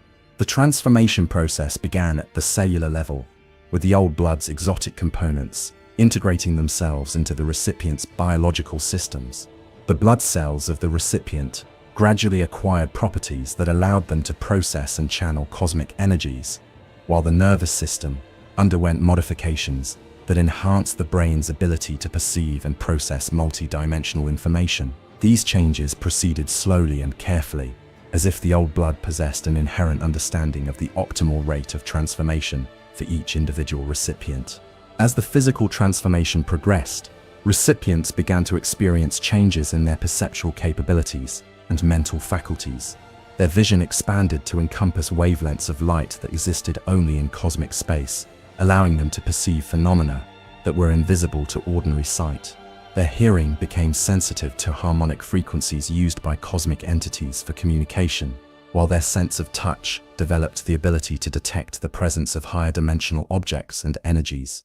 The psychological effects of Old Blood transformation were equally profound, as recipients found their consciousness expanding beyond the normal boundaries of individual awareness. They began to experience direct perception of cosmic principles and relationships, understanding concepts that could not be expressed through conventional language or thought processes. Their memory capacity increased dramatically, allowing them to retain and process vast amounts of information received through cosmic contact.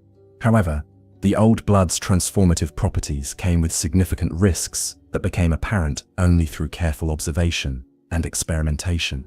Uncontrolled exposure to the blood could result in mutations that were incompatible with continued existence in civilized society. Recipients might develop physical characteristics that made normal social interaction impossible, undergo psychological changes that left them unable to relate to their original communities, or become infected with cosmic consciousness fragments that gradually overwhelmed their original personality.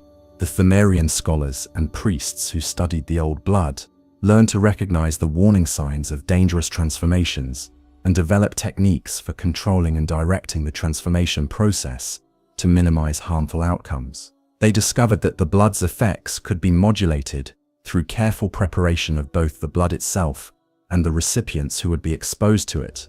The preparation of old blood for therapeutic use required extensive ritual processes that enhanced its beneficial properties while reducing the risk of harmful side effects. The blood was collected during specific cosmic alignments when its transformative properties were at optimal levels, then subjected to purification procedures that removed chaotic elements while preserving the essential cosmic components. This prepared blood could then be administered in carefully controlled doses that allowed gradual transformation without overwhelming the recipient's biological or psychological systems. Different preparation methods yielded old blood variants with different properties and effects. Some preparations focused on enhancing physical capabilities, creating blood that could increase strength, endurance, and resistance to injury, while minimizing psychological disruption. Other preparations were designed to enhance mental faculties, improving memory, perception, and reasoning ability, while producing minimal physical changes. The most advanced old blood preparations were those designed to facilitate cosmic communion and higher dimensional awareness. These preparations contained high concentrations of cosmic consciousness fragments that could establish direct communication channels with the Great Ones, while preserving the recipient's individual identity and free will. However, these advanced preparations also carried the highest risks and could only be safely administered to recipients who had undergone extensive preparation and training.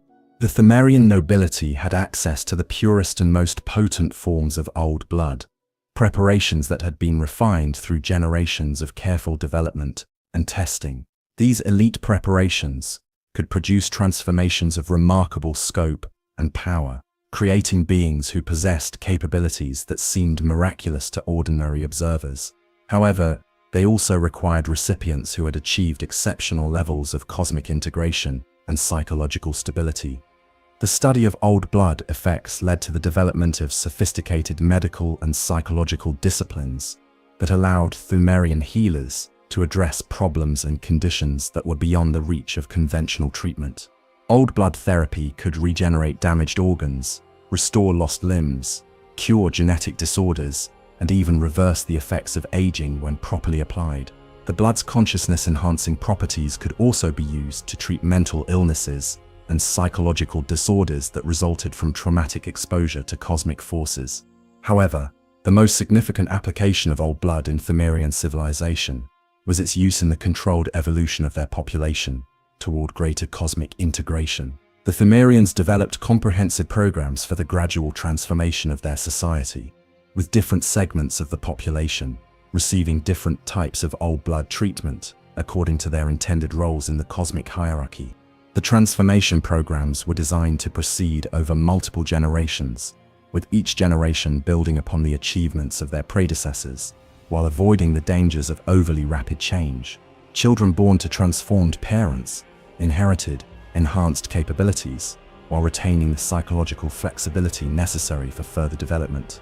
This approach allowed the Pthumerians to achieve remarkable levels of cosmic integration while maintaining social stability and cultural continuity.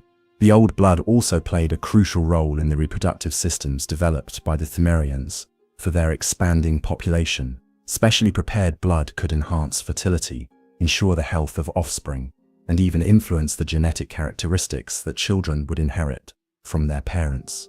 This allowed the Pthumerians to guide their biological evolution in directions that supported their cosmic transformation goals.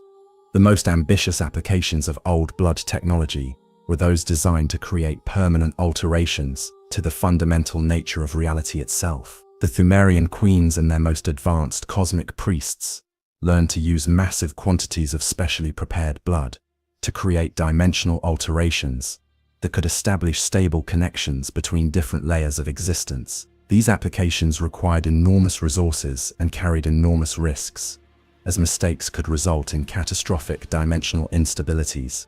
The storage and preservation of old blood required sophisticated facilities that incorporated both conventional preservation techniques and cosmic stabilization methods. The blood had to be kept at specific temperatures and pressures, while being protected from exposure to chaotic energies that could disrupt its delicate cosmic components. The storage facilities also incorporated security measures designed to prevent unauthorized access to these dangerous materials.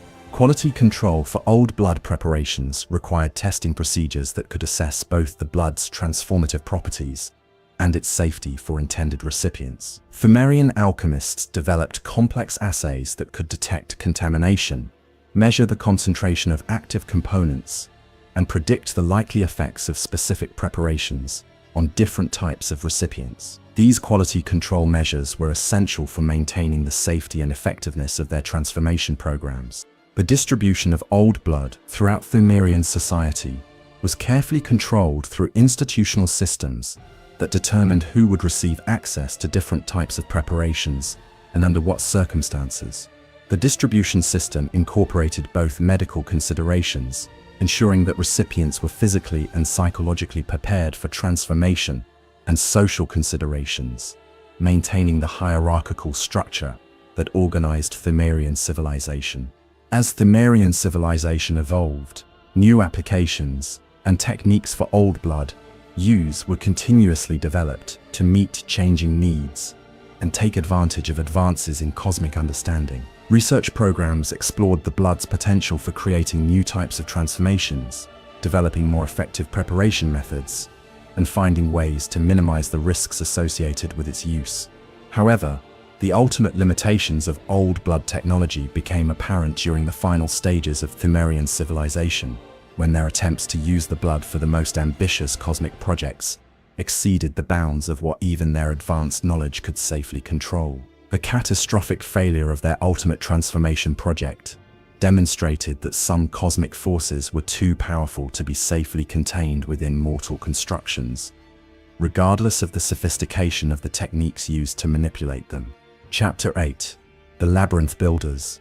The construction of the vast labyrinthine complexes that would one day be known as the Chalice Dungeons represents one of the most remarkable achievements in the history of architecture and engineering. These were not merely underground buildings or elaborate tomb systems, but living expressions of cosmic mathematics that served as functional components in vast ritual and technological systems designed to facilitate contact between the mortal and cosmic realms. The Pthumerian architects and engineers who designed these complexes possessed knowledge and capabilities that far exceeded those of any surface civilization. Through their exposure to cosmic forces and their communication with the Great Ones, they had gained access to principles of construction that incorporated mathematical relationships existing only in spaces of higher dimensionality. This knowledge allowed them to create structures that seemed to violate the normal laws of physics, while maintaining perfect structural integrity and functionality. The planning process for each labyrinthine complex began with extensive consultations between the Pthumerian architects and the cosmic entities who would ultimately inhabit and utilize the finished structures. These consultations were conducted through specially designed communion chambers that allowed direct communication between mortal and cosmic consciousness, while protecting the architects from the overwhelming effects of uncontrolled cosmic contact.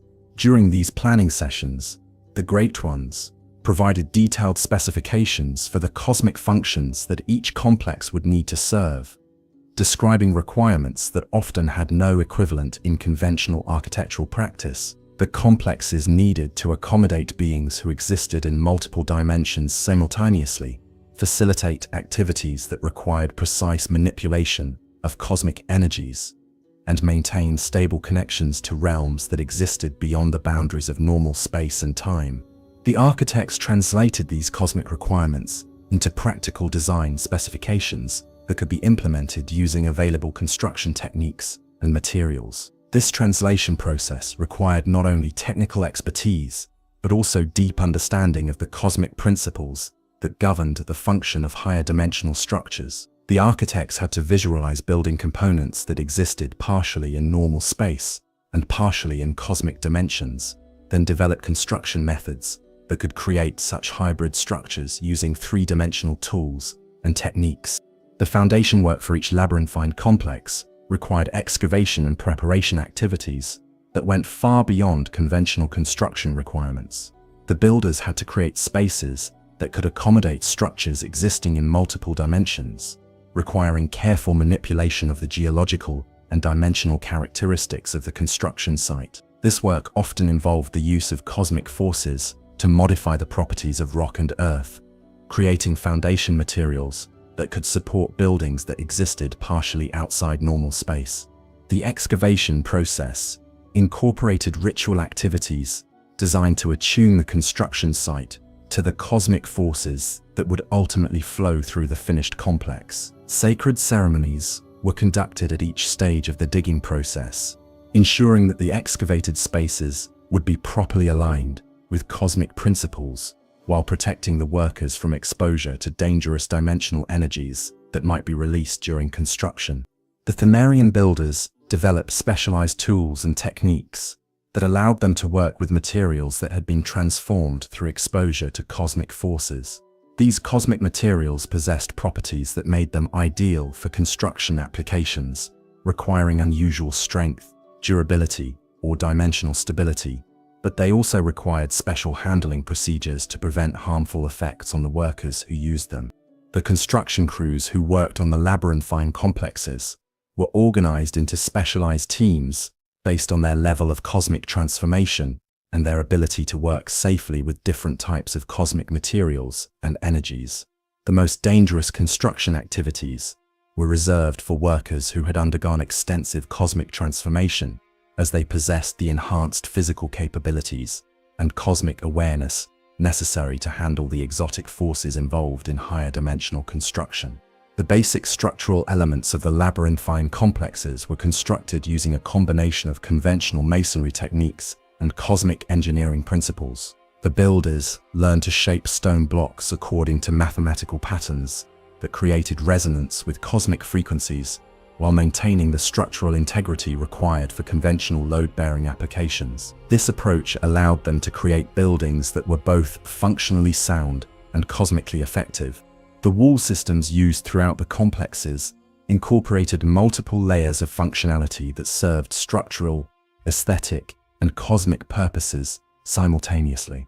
The outer layers provided structural support and weather protection using conventional materials and techniques, while inner layers incorporated cosmic components that enhanced the building's ability to channel and focus cosmic energies. The surface layers featured decorative elements that were pleasing to ordinary perception, while also serving as functional components of cosmic systems. The roofing systems for the labyrinthine complexes required solutions to engineering challenges that had no precedent in conventional construction. Many chambers needed to be covered with spans that exceeded what conventional materials could support, while also incorporating openings and features that allowed proper circulation of cosmic energies. The builders developed innovative structural systems that used cosmic force enhancement to achieve spans and load capacities that would have been impossible using ordinary materials. The corridor systems that connected different chambers within the complexes required careful attention to both functional and cosmic requirements. The passages needed to accommodate normal foot traffic, while also serving as channels for cosmic energy flows that connected different parts of the complex into integrated functional systems. The corridor layouts incorporated complex geometric patterns that guided both physical movement and cosmic energy according to mathematical principles derived from higher dimensional geometry. The ventilation systems for the labyrinthine complexes had to address requirements that went far beyond conventional air circulation needs. The systems needed to maintain comfortable atmospheric conditions for human occupants, while also managing the circulation of cosmic energies that could be harmful if allowed to accumulate in enclosed spaces. The builders developed innovative air handling systems that could filter and control both conventional atmospheric components and exotic cosmic emanations. The lighting systems throughout the complexes represented one of the most sophisticated applications of cosmic engineering in Pthumerian construction.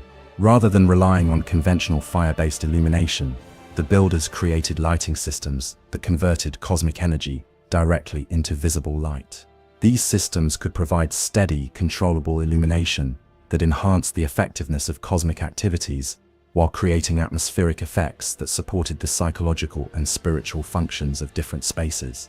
The water systems in the labyrinthine complexes served multiple functions that went beyond basic utility requirements. The builders incorporated fountains, pools, and stream systems that provided aesthetic and acoustic enhancement, while also serving as components in cosmic ritual systems. The water features were designed according to precise mathematical patterns that created specific sound frequencies and visual effects when water flowed through them. The acoustic design of the labyrinthine complexes required sophisticated understanding of how sound waves behaved in spaces that existed partially in higher dimensions. The builders learned to create acoustic environments that could enhance communication, facilitate meditation and cosmic communion, and create psychological effects that supported the various functions of different chambers. Some chambers featured acoustic properties that could induce specific altered states of consciousness in occupants.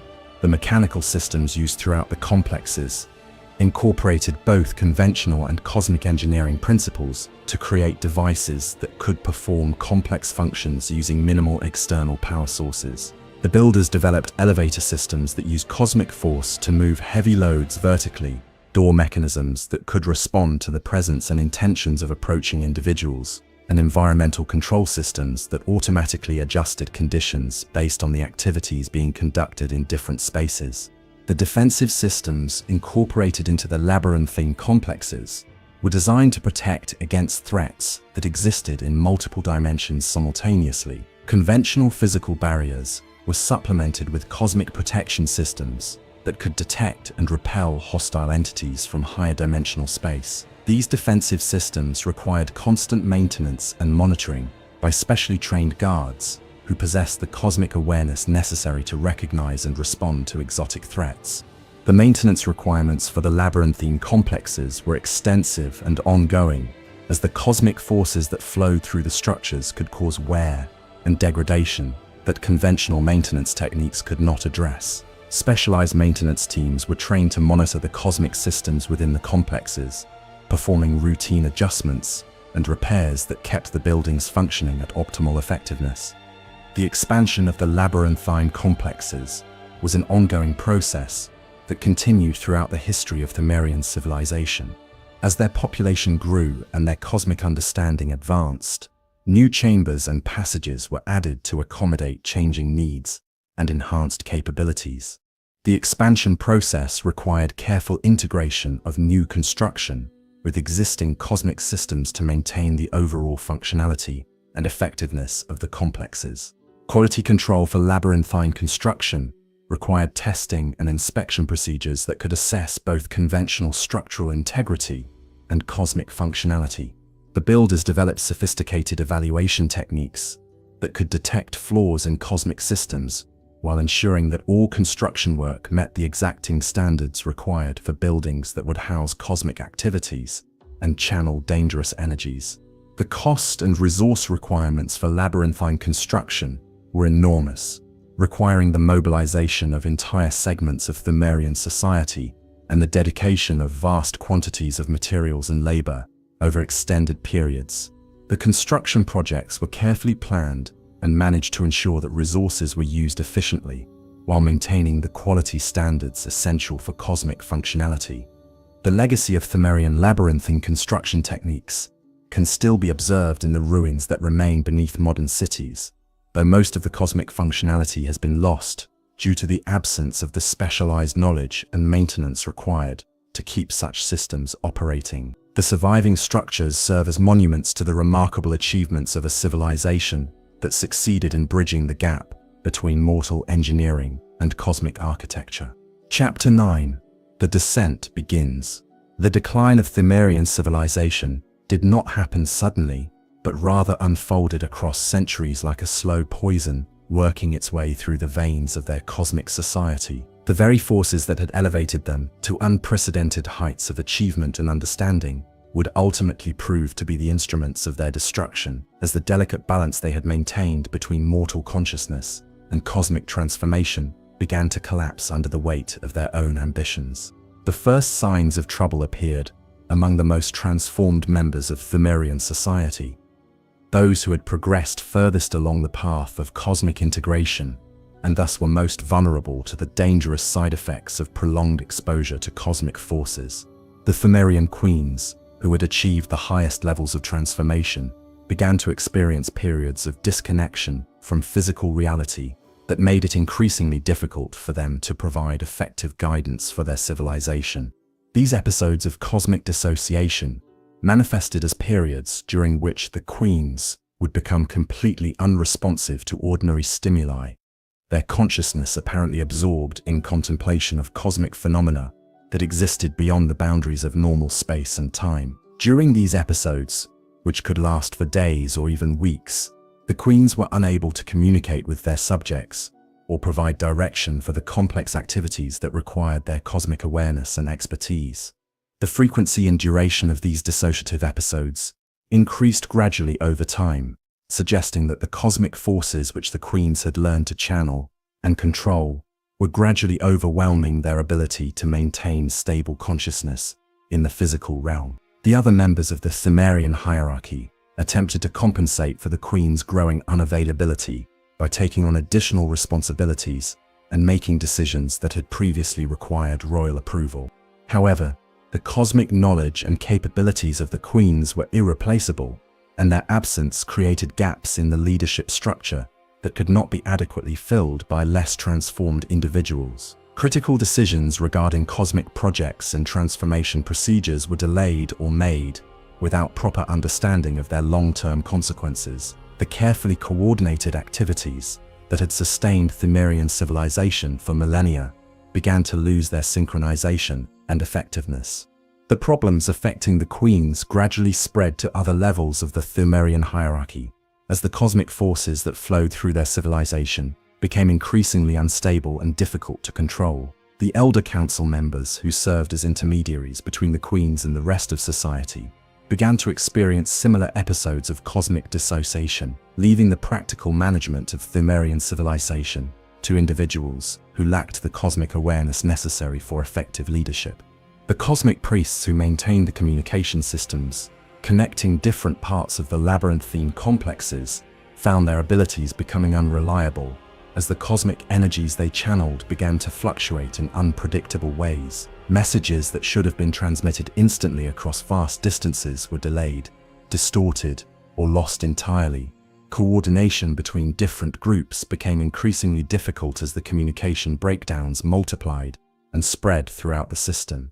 The specialists responsible for maintaining the cosmic engineering systems that supported Pthumerian civilization discovered that their advanced technologies were becoming unstable and dangerous to operate. Equipment that had functioned reliably for centuries began to malfunction in ways that suggested fundamental problems with the cosmic forces that powered them. Routine maintenance procedures that had previously been safe became hazardous as cosmic energies fluctuated beyond the normal parameters for which the systems had been designed. The old blood preparation facilities, which were essential for maintaining the controlled transformation programs that sustained Pthumerian society, began to produce preparations with inconsistent and sometimes dangerous properties. The cosmic forces that were used to enhance and purify the blood became unreliable, resulting in preparations that could cause harmful mutations or psychological disturbances rather than the beneficial transformations they were intended to produce. The effects of these cosmic instabilities were most apparent among the younger generations of Pthumerians, who were undergoing their initial transformation processes instead of the controlled, beneficial changes that had characterized previous generations.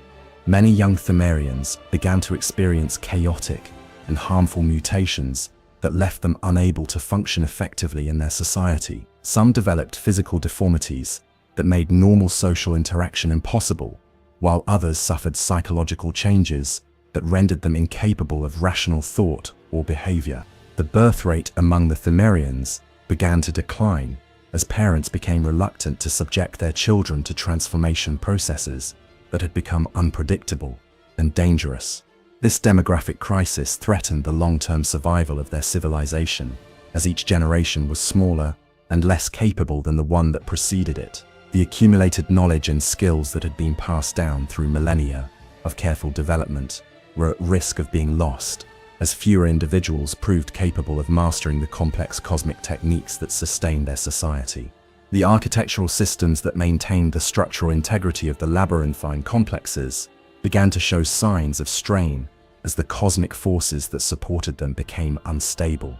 Chambers that had remained perfectly preserved for thousands of years began to develop cracks and structural weaknesses that suggested fundamental problems with the cosmic engineering that had made their construction possible.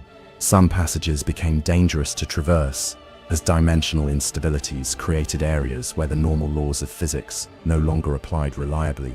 The research facilities where Pthumerian scholars conducted their cosmic studies became increasingly hazardous, as the entities and forces they worked with became more aggressive and difficult to control. Experiments that had previously been conducted safely began to result in accidents that killed or transformed researchers in harmful ways. The accumulation of knowledge that had driven Pthumerian advancement for millennia slowed and eventually stopped, as the risks of cosmic research became too great to justify.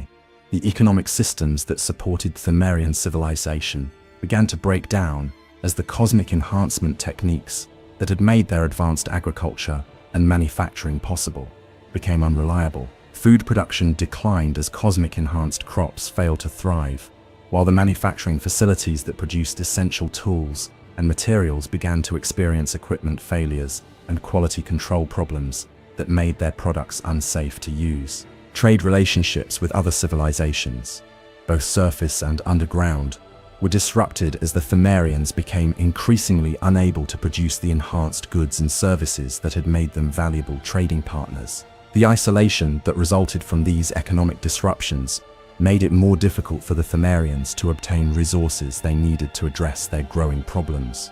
The military capabilities that had protected Pthumerian civilization from external threats began to deteriorate as the cosmic weapons and defensive systems that their warriors relied upon became unreliable and dangerous to use.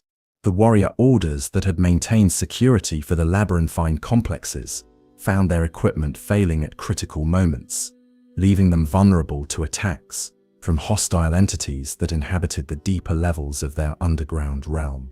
Some segments of Pthumerian society attempted to address these growing problems by reducing their dependence on cosmic forces and returning to more conventional approaches to technology and social organization. However, these efforts were largely unsuccessful because their civilization had become so thoroughly integrated with cosmic systems that removing cosmic elements caused additional problems and instabilities. The conservative factions within Pthumerian society argued for a complete abandonment of cosmic transformation activities and a return to their pre-cosmic existence. However, this approach was no longer possible because the population had been so thoroughly transformed that they could not survive without the cosmic enhancements that had become part of their biological and psychological makeup. The radical factions advocated for even greater integration with cosmic forces, arguing that the instabilities they were experiencing were temporary problems that could be resolved through more advanced cosmic technologies. However, these approaches typically made the problems worse by introducing additional cosmic variables into systems that were already unstable and unpredictable. The moderate factions attempted to find middle ground solutions that would preserve the beneficial aspects of cosmic integration while eliminating the sources of instability that were causing their civilization's decline. However, the interconnected nature of cosmic systems made it extremely difficult to modify individual components without affecting the entire structure of their society. As the problems affecting Pthumerian civilization continued to worsen, panic and despair began to spread through their population. The confidence and optimism that had sustained them through millennia of cosmic development gave way to fear and uncertainty about their future survival. Social order began to break down as different groups pursued conflicting strategies for addressing their civilization's crisis. The most disturbing development during this period of decline was the appearance of hostile entities and forces that seemed to be drawn to the cosmic instabilities affecting Pthumerian civilization. These entities appeared to feed on chaos and confusion, growing stronger as the ordered systems that had protected the Pthumerians became weaker and less reliable. The presence of these hostile forces accelerated the decline of Pthumerian civilization by creating additional sources of danger and instability that further disrupted their already strained systems. Chapter 10: The Great Sundering.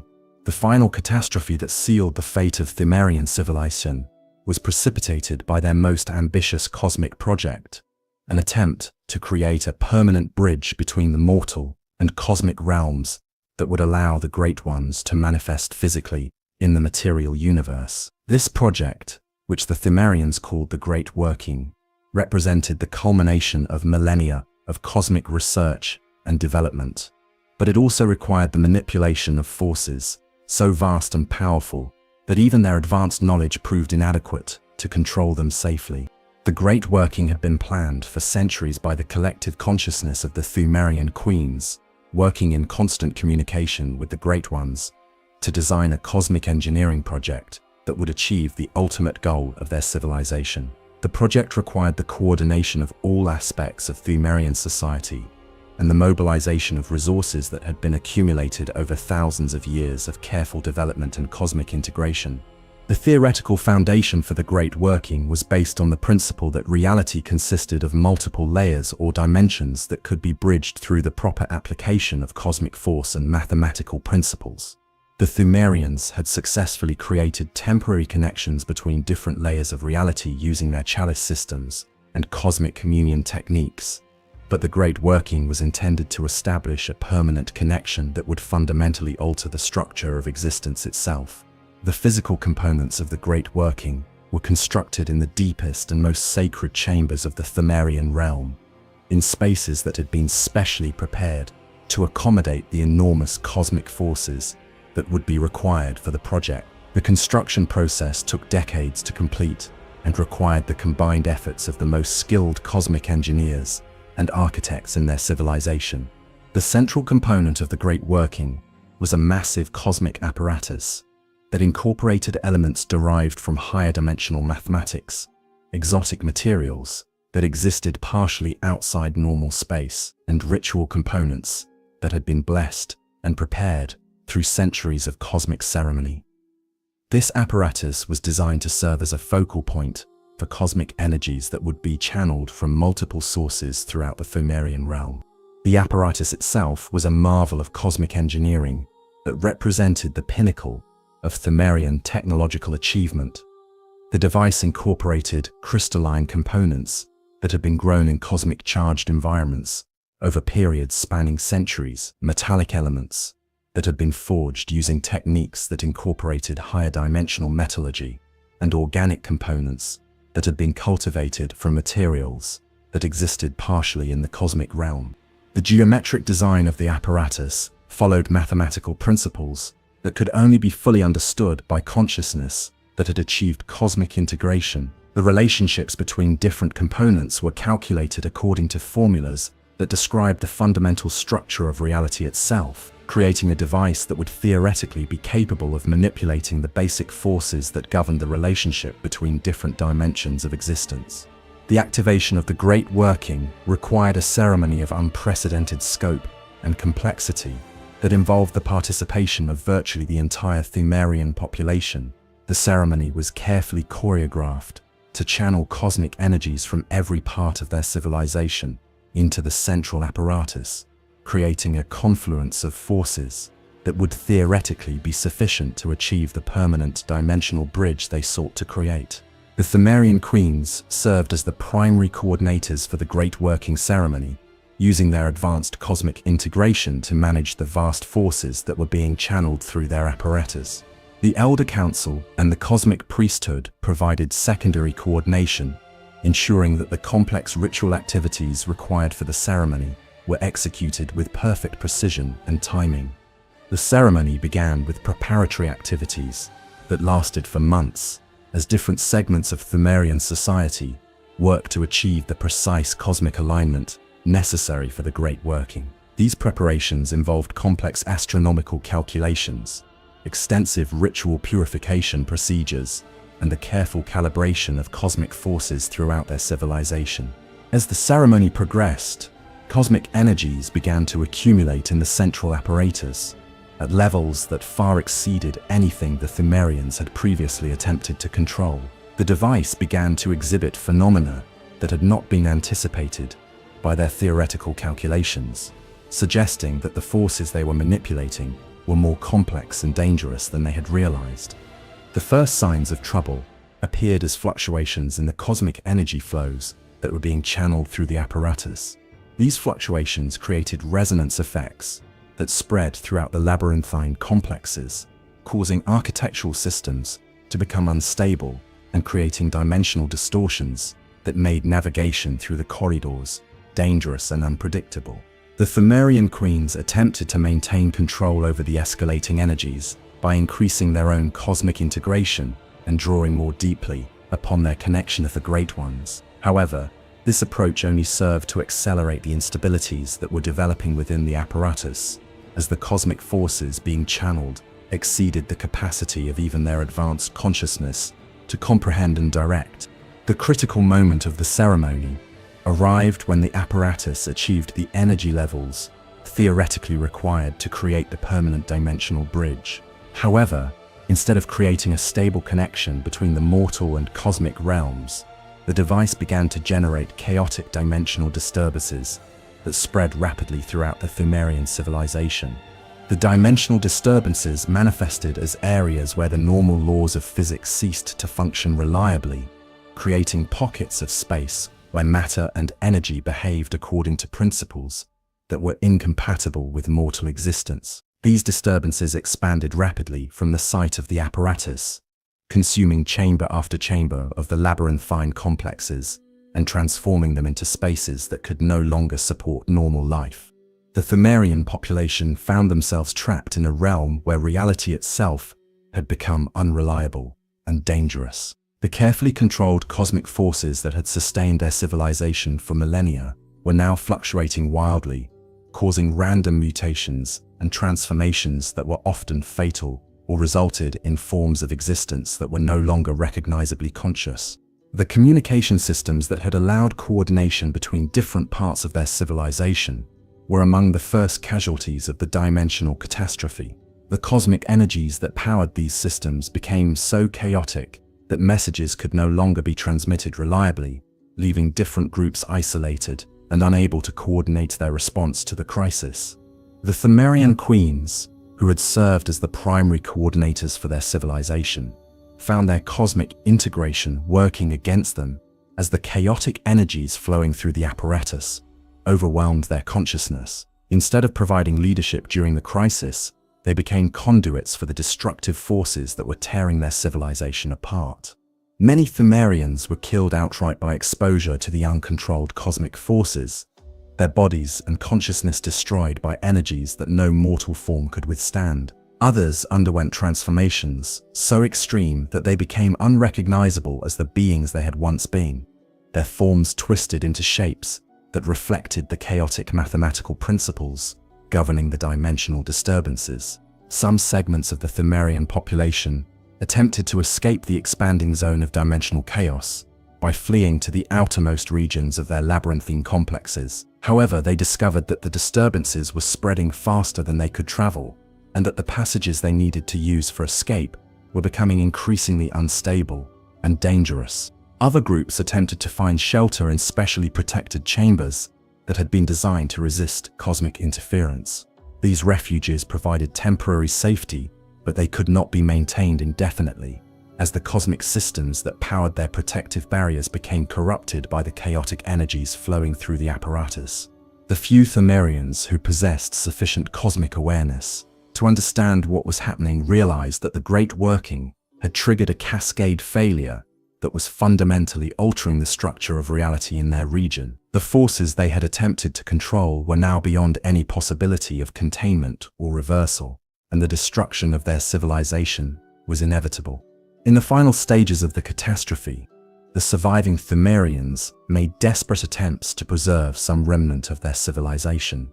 for future discovery. They use their remaining cosmic abilities to create sealed chambers and protective systems that might allow some record of their achievements to survive the dimensional chaos that was consuming their realm. The most successful of these preservation efforts involved the creation of the Chalice dungeon systems that would later be discovered by surface civilizations. These pocket dimensions were designed to exist partially outside the area affected by the dimensional disturbances, preserving examples of Pthumerian architecture, technology, and knowledge in forms that might eventually be accessed by future explorers. The Chalice dungeons served as both monuments to Pthumerian achievement and warnings about the dangers of cosmic manipulation. They contained examples of the remarkable technologies and knowledge that the Pthumerians had developed, but they also preserved evidence of the catastrophic consequences that could result from attempting to manipulate forces beyond the capacity of mortal consciousness to control. The Great Sundering marked the end of Pthumerian civilization as a functioning society, but it did not represent the complete extinction of their people. Some Pthumerians survived the catastrophe in various forms, though most were so transformed by their exposure to chaotic cosmic forces that they bore little resemblance to their original selves. These survivors became the various hostile entities that would later inhabit the ruins of the Pthumerian realm, serving as guardians for the remnants of their civilization, while posing deadly threats to any future explorers who might attempt to access the knowledge and treasures that remained hidden in the depths. The dimensional disturbances created by the Great Working eventually stabilized, but they left the former Pthumerian realm as a place where reality remained fundamentally altered and dangerous. The area became a cosmic wound in the fabric of existence, a place where the boundaries between different dimensions remained permanently weakened, and where exposure to cosmic forces continued to pose threats to any who dared to enter. Chapter 11. The Hidden Legacies. Though the Great Sundering marked the end of Pthumerian civilization as a functioning society, the influence of this ancient people did not simply vanish into the depths of forgotten history. Instead, their legacy persisted in forms both subtle and profound, shaping the development of future civilizations in ways that would not become apparent for thousands of years. The ruins of their great labyrinthine complexes, the cosmic knowledge preserved in their hidden libraries, and the transformed descendants who survived the catastrophe would all play crucial roles in the events that would eventually unfold in the city built above their former realm. The most immediate legacy of the Pthumerians was the network of Chalice dungeons that had been created as refuges during the final days of their civilization.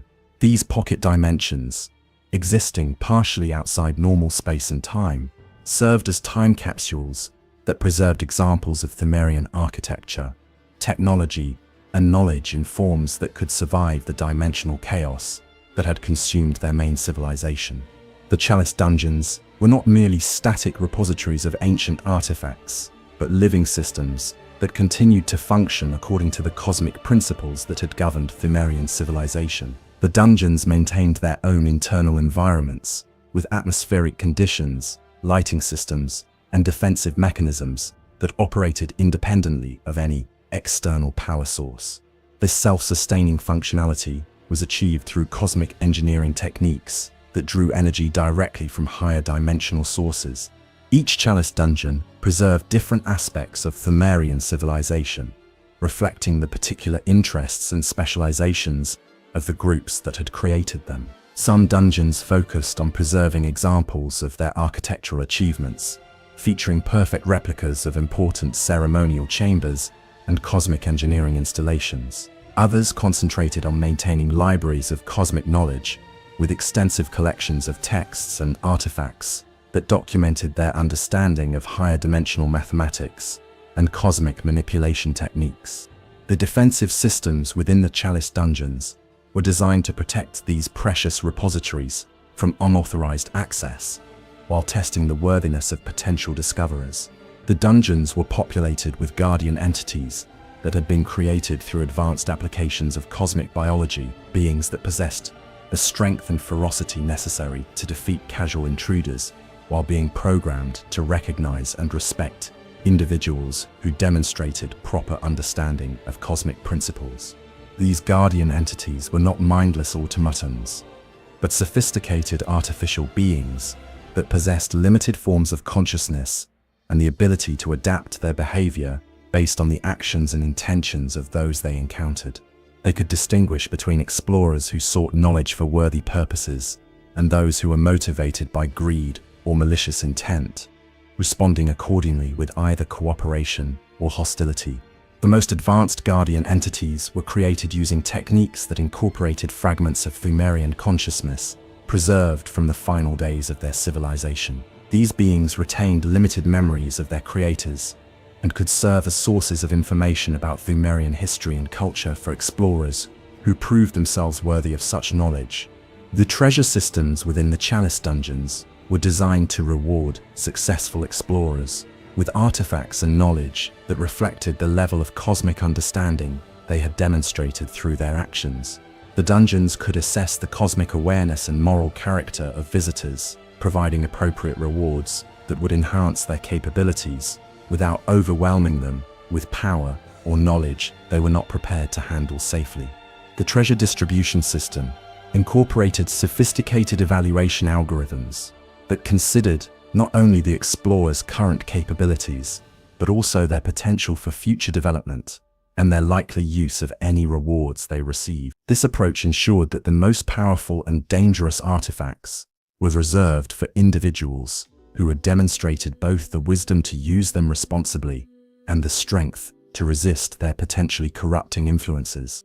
Beyond the preserved Chalice dungeons, the Pthumerian legacy manifested in more subtle ways that influenced the development of surface civilizations, without those civilizations being aware of the source of these influences. The cosmic energies that had been released during the Great Sundering continued to seep upward through the rock layers above the ruined Pthumerian realm, gradually affecting the geological and biological systems of the region that would eventually become Yharnam. These cosmic emanations enhanced the fertility of the soil above the Pthumerian ruins, making the region unusually productive for agriculture and attractive for human settlement. The enhanced fertility was not simply a matter of improved growing conditions, but reflected the presence of cosmic forces that could accelerate plant growth and enhance the nutritional value of crops grown in the affected soil.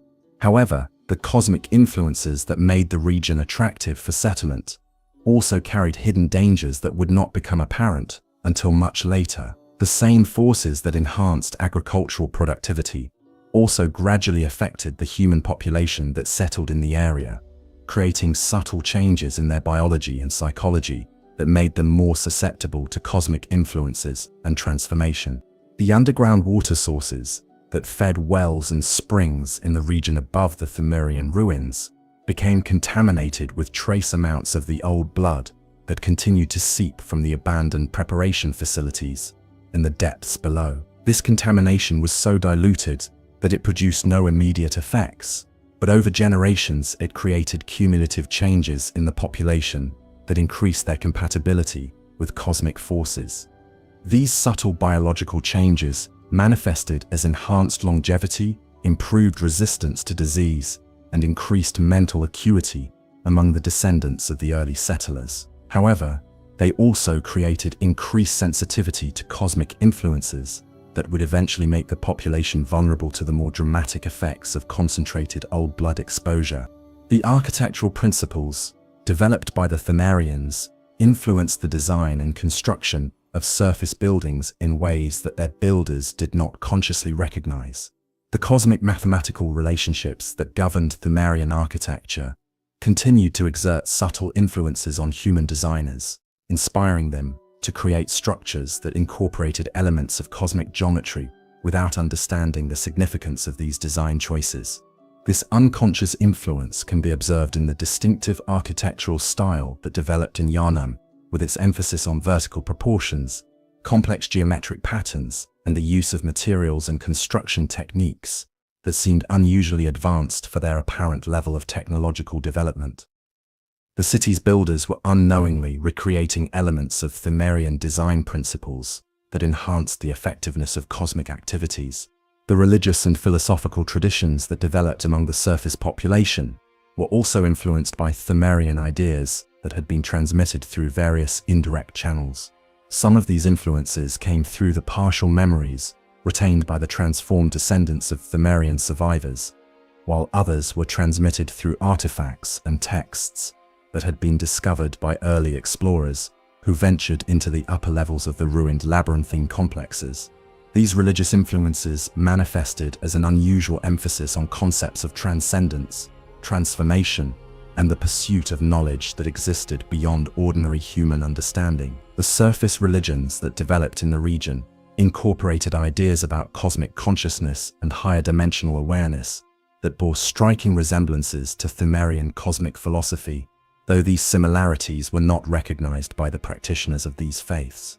The scholarly traditions that emerged among the surface population showed similar signs of Pthumerian influence, with an emphasis on mathematical and geometrical studies that seemed unusually advanced for their level of technological development. Surface scholars were unconsciously drawn to research areas that had been central to Pthumerian cosmic science, pursuing lines of inquiry that would eventually lead them back to the discoveries that had originally elevated and ultimately destroyed their underground predecessors.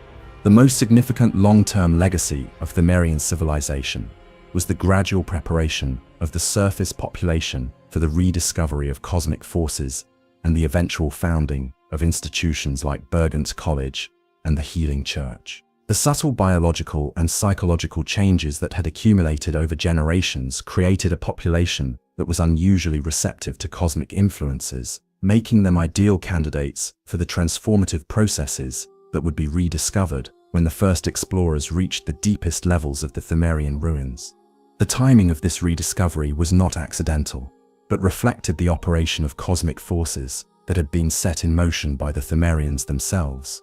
Before their civilization's destruction, the most far-sighted among the Pthumerian queens had implemented plans designed to ensure that their cosmic knowledge would eventually be recovered and utilized by worthy successors, even if that recovery took thousands of years to accomplish.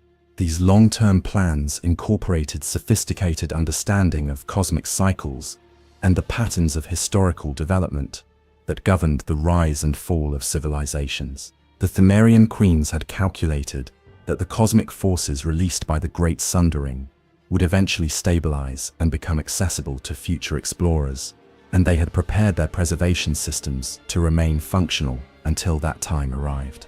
The scholars of Burgant College, who eventually rediscovered the Pthumerian ruins, were not random explorers, but individuals whose genealogical lines traced back to the original settlers who had been most strongly affected by cosmic influences. These scholars possessed the biological and psychological characteristics necessary to survive initial exposure to cosmic forces, while retaining sufficient scientific objectivity to study and document their discoveries. The excavation techniques developed by the Burgant scholars incorporated methods and approaches that unconsciously replicated Pthumerian archaeological practices, suggesting that they were being guided by inherited memories or cosmic influences that they did not consciously recognize. Their success in accessing the deepest levels of the ruins reflected not only their technical expertise, but also their unconscious compatibility with the cosmic systems that continued to protect and preserve the most important Pthumerian sites. Chapter 12. The Transformation Cycles. The history of Pthumerian interaction with cosmic forces revealed patterns and cycles that would prove to be fundamental characteristics of all attempts to bridge the gap between mortal and cosmic consciousness. These transformation cycles operated according to principles that transcended individual civilizations, representing cosmic laws that governed the relationship between beings of different dimensional awareness levels. The Pthumerians were not the first civilization to discover cosmic forces, nor would they be the last to attempt cosmic integration. Archaeological evidence preserved in the deepest levels of their ruins suggested that they had built their civilization upon the remnants of even older cultures that had previously attempted similar cosmic projects. These predecessor civilizations had apparently achieved various levels of cosmic integration before ultimately failing and leaving behind only fragmentary ruins and mysterious artifacts. The cosmic entities known as the Great Ones had been involved in similar relationships with mortal civilizations throughout cosmic history, serving as sources of knowledge and power for species that demonstrated the potential for cosmic evolution. However, these relationships invariably followed similar patterns of initial success, gradual advancement, ultimate overreach, and catastrophic failure. The transformation cycles began with the discovery phase, during which a mortal civilization encountered cosmic forces for the first time and began to explore their potential applications. This phase was characterized by careful experimentation, gradual learning, and the development of basic techniques for cosmic manipulation. The discoveries made during this phase typically provided significant benefits with relatively low risks, encouraging further exploration and development. The integration phase followed the initial discoveries, as the civilization developed more sophisticated techniques for cosmic manipulation and began to incorporate cosmic forces into their daily lives and social institutions. This phase was marked by rapid advancement in knowledge and capabilities, with cosmic enhancement providing solutions to problems that had previously seemed insurmountable. The success achieved during this phase typically led to increased confidence and ambition regarding cosmic applications. The expansion phase saw the civilization attempting to maximize their cosmic integration, pursuing ever more ambitious projects, and seeking to achieve higher levels of transformation. This phase was characterized by major construction projects, population-wide transformation programs, and attempts to establish permanent connections with cosmic entities. The achievements of this phase often represented the pinnacle of the civilization's cosmic development. The overreach phase marked the point at which the civilization's cosmic ambitions exceeded their ability to safely control the forces they were manipulating. This phase was typically triggered by attempts to achieve ultimate cosmic integration or to create permanent alterations to the fundamental structure of reality. The projects undertaken during this phase usually involved the manipulation of cosmic forces on scales that exceeded the civilization's technical and conceptual capabilities. The collapse phase represented the catastrophic failure of the civilization's cosmic projects and the destruction of their ability to maintain stable cosmic integration. This phase was characterized by dimensional instabilities, uncontrolled transformations, and the breakdown of the social and technological systems that had sustained the civilization. The collapse typically occurred rapidly once the instabilities reached critical thresholds. The legacy phase followed the collapse, during which the remnants of the destroyed civilization continue to influence future developments through preserved knowledge, surviving artifacts, and environmental changes that persisted long after the civilization itself had disappeared. This phase could last for thousands of years, gradually preparing the conditions for the emergence of successor civilizations that would eventually rediscover cosmic forces and begin the cycle anew. The Pthumerians had progressed through all phases of this cosmic transformation cycle, achieving remarkable success during their integration and expansion phases, before ultimately falling victim to the overreach that characterized their final cosmic projects. Their experience provided valuable insights into the patterns and principles that governed cosmic relationships, though these insights came too late to save their own civilization. The transformation cycles were not simply historical patterns, but reflected fundamental limitations in the ability of mortal consciousness to safely integrate with cosmic forces. The cycles suggested that there were natural limits to how far mortal beings could progress toward cosmic awareness without losing their essential humanity and the psychological stability necessary for effective cosmic manipulation. The Great Ones themselves were subject to their own transformation cycles, though these operated on much longer timescales and involved different types of development challenges. The cosmic entities had their own limitations and vulnerabilities that made their relationships with mortal civilizations both necessary and dangerous. They needed the vitality and creativity of mortal consciousness to remain connected to physical reality, but they also risked contamination by the chaotic and unpredictable elements that characterize mortal awareness. The cosmic transformation cycles also revealed that the universe itself went through periods of varying receptivity to cosmic manipulation. There were cosmic seasons during which the barriers between dimensions were more permeable and cosmic forces were more accessible to mortal consciousness. Conversely, there were periods during which cosmic manipulation became more difficult and dangerous, as the fundamental forces that governed reality became less stable and predictable. The Pthumerians had begun their cosmic development during a period of high cosmic accessibility, which explained their rapid initial success and the remarkable achievements they were able to accomplish. However, their expansion phase coincided with the beginning of a period of decreasing cosmic stability, which contributed to the difficulties they experienced during their later development, and ultimately made their final projects impossible to control safely. Understanding these cosmic cycles was essential for any civilization that hoped to achieve successful cosmic integration without falling victim to the catastrophic failures that had destroyed their predecessors. The key was learning to recognize the signs of changing cosmic conditions and adjusting cosmic activities accordingly, avoiding the temptation to pursue projects that exceeded the safe limits for their current level of development.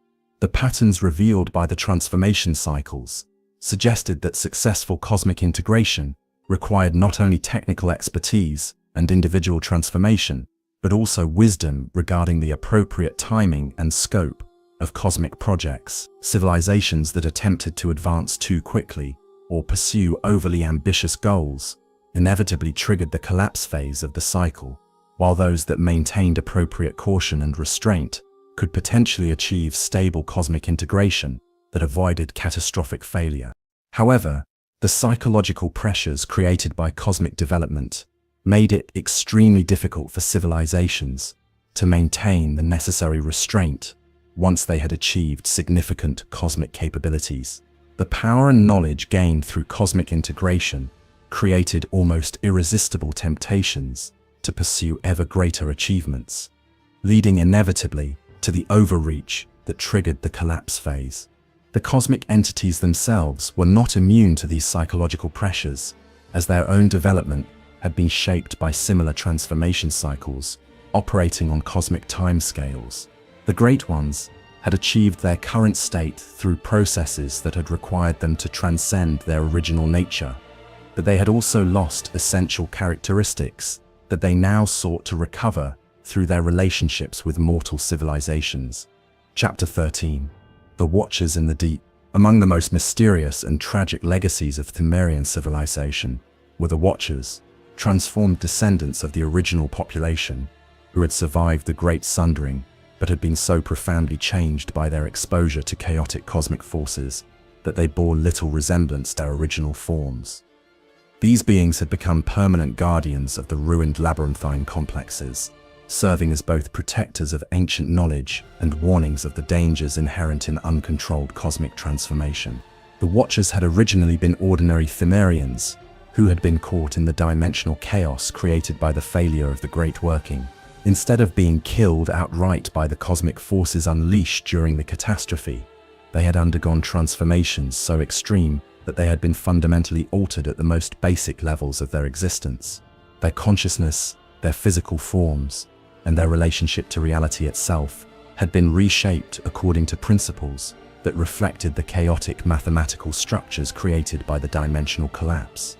The transformation process that created the Watchers was unlike the controlled cosmic integration that had characterized earlier Pthumerian development. Instead of gradual guided changes that preserved the essential humanity of the subjects, the Watchers had been subjected to massive doses of uncontrolled cosmic force that overwhelmed their biological and psychological systems. The result was beings that retained fragments of their original consciousness embedded within forms that were no longer recognizably mortal. The physical appearance of the Watchers reflected the chaotic nature of their transformation. Their bodies had been stretched and distorted according to mathematical principles that existed only in higher dimensional space, creating forms that seemed to violate the normal laws of anatomy and physics. Some Watchers had developed multiple limbs or sensory organs, positioned in geometrically impossible arrangements, while others had become so elongated and attenuated that they resembled living shadows more than physical beings. The most disturbing aspect of the Watchers' transformation was the fragmentation of their consciousness. Instead of maintaining unified awareness like normal beings, the Watchers existed as collections of consciousness fragments that operated semi-independently while remaining connected through cosmic force networks. These consciousness fragments retain different aspects of their original personalities and memories, creating beings that could express multiple contradictory thoughts and emotions simultaneously. Communication with the Watchers was extremely difficult and dangerous, as their fragmented consciousness made normal interaction nearly impossible. They might respond to questions with answers that came from different fragments, their awareness creating conversations that seemed to involve multiple participants. Despite the presence of only a single physical entity, the fragments might also have access to different sets of memories and knowledge, making it possible for a single Watcher to provide contradictory information about the same events. Despite their horrifying transformation, the Watchers retained enough of their original purpose and identity to continue serving as guardians for the most important sites within the ruined Pthumerian complexes. They had developed an instinctive understanding of which areas contained valuable knowledge or dangerous artifacts, and they worked to protect these sites from unauthorized access, while testing potential visitors to determine their worthiness. The testing procedures employed by the Watchers were complex and often dangerous, as they incorporated both physical challenges and psychological evaluations that could be fatal for unprepared visitors. The Watchers could assess the cosmic awareness and moral character of intruders through methods that bypassed conscious deception, reading the fundamental spiritual essence of those they encountered. Visitors who demonstrated proper understanding of cosmic principles and appropriate respect for the knowledge they sought might be allowed to pass, while those who showed dangerous or selfish motivations would be driven away or destroyed.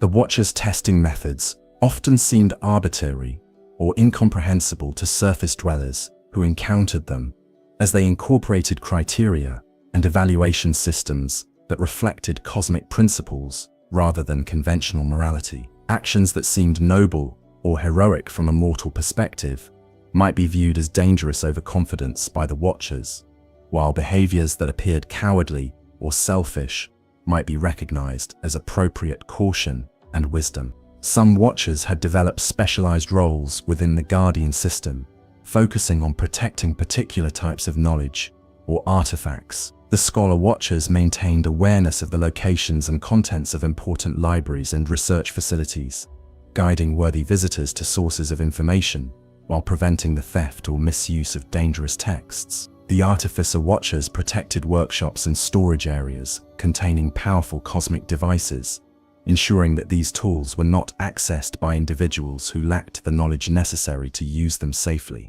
The Warrior Watchers served as the primary defenders of the ruined complexes, using combat techniques that incorporated both conventional fighting methods and cosmic manipulation abilities. These beings retained memories of Pthumerian martial arts, while also possessing new capabilities that had been created by their chaotic transformation. They could fight opponents in multiple dimensions simultaneously, using weapons and tactics that seemed to violate the normal laws of physics. The most advanced among the Watchers were the Oracle Watchers, beings whose transformation had enhanced their ability to perceive patterns and relationships that extended across time and space. These entities could access memories and knowledge from the entire history of Pthumerian civilization, serving as living libraries that contained information that had been lost when the formal archives were destroyed during the Great Sundering. The Oracle Watchers were also capable of limited precognition, allowing them to perceive potential future developments and provide warnings about actions that might lead to catastrophic consequences. However, their prophetic abilities were filtered through their fragmented consciousness, resulting in prophecies that were often cryptic, contradictory, or incomplete. The oracles might provide accurate warnings about specific dangers while being unable to communicate the context or reasoning behind their predictions. The relationship between different types of Watchers was complex and sometimes conflicted, as their fragmented consciousness and specialized roles could create disagreements about appropriate responses to particular situations. Scholar Watchers might want to share knowledge with visitors, whom Warrior Watchers viewed as threats, while Oracle Watchers might provide warnings that other Watchers could not understand or accept. Despite these internal conflicts, the Watchers maintained a collective sense of purpose that united them in their role as guardians of Pthumerian legacy. They understood that they were the last remnants of a civilization that had achieved remarkable cosmic integration, and they felt responsible for ensuring that the knowledge and achievements of their people would not be completely lost or misused by unworthy successors.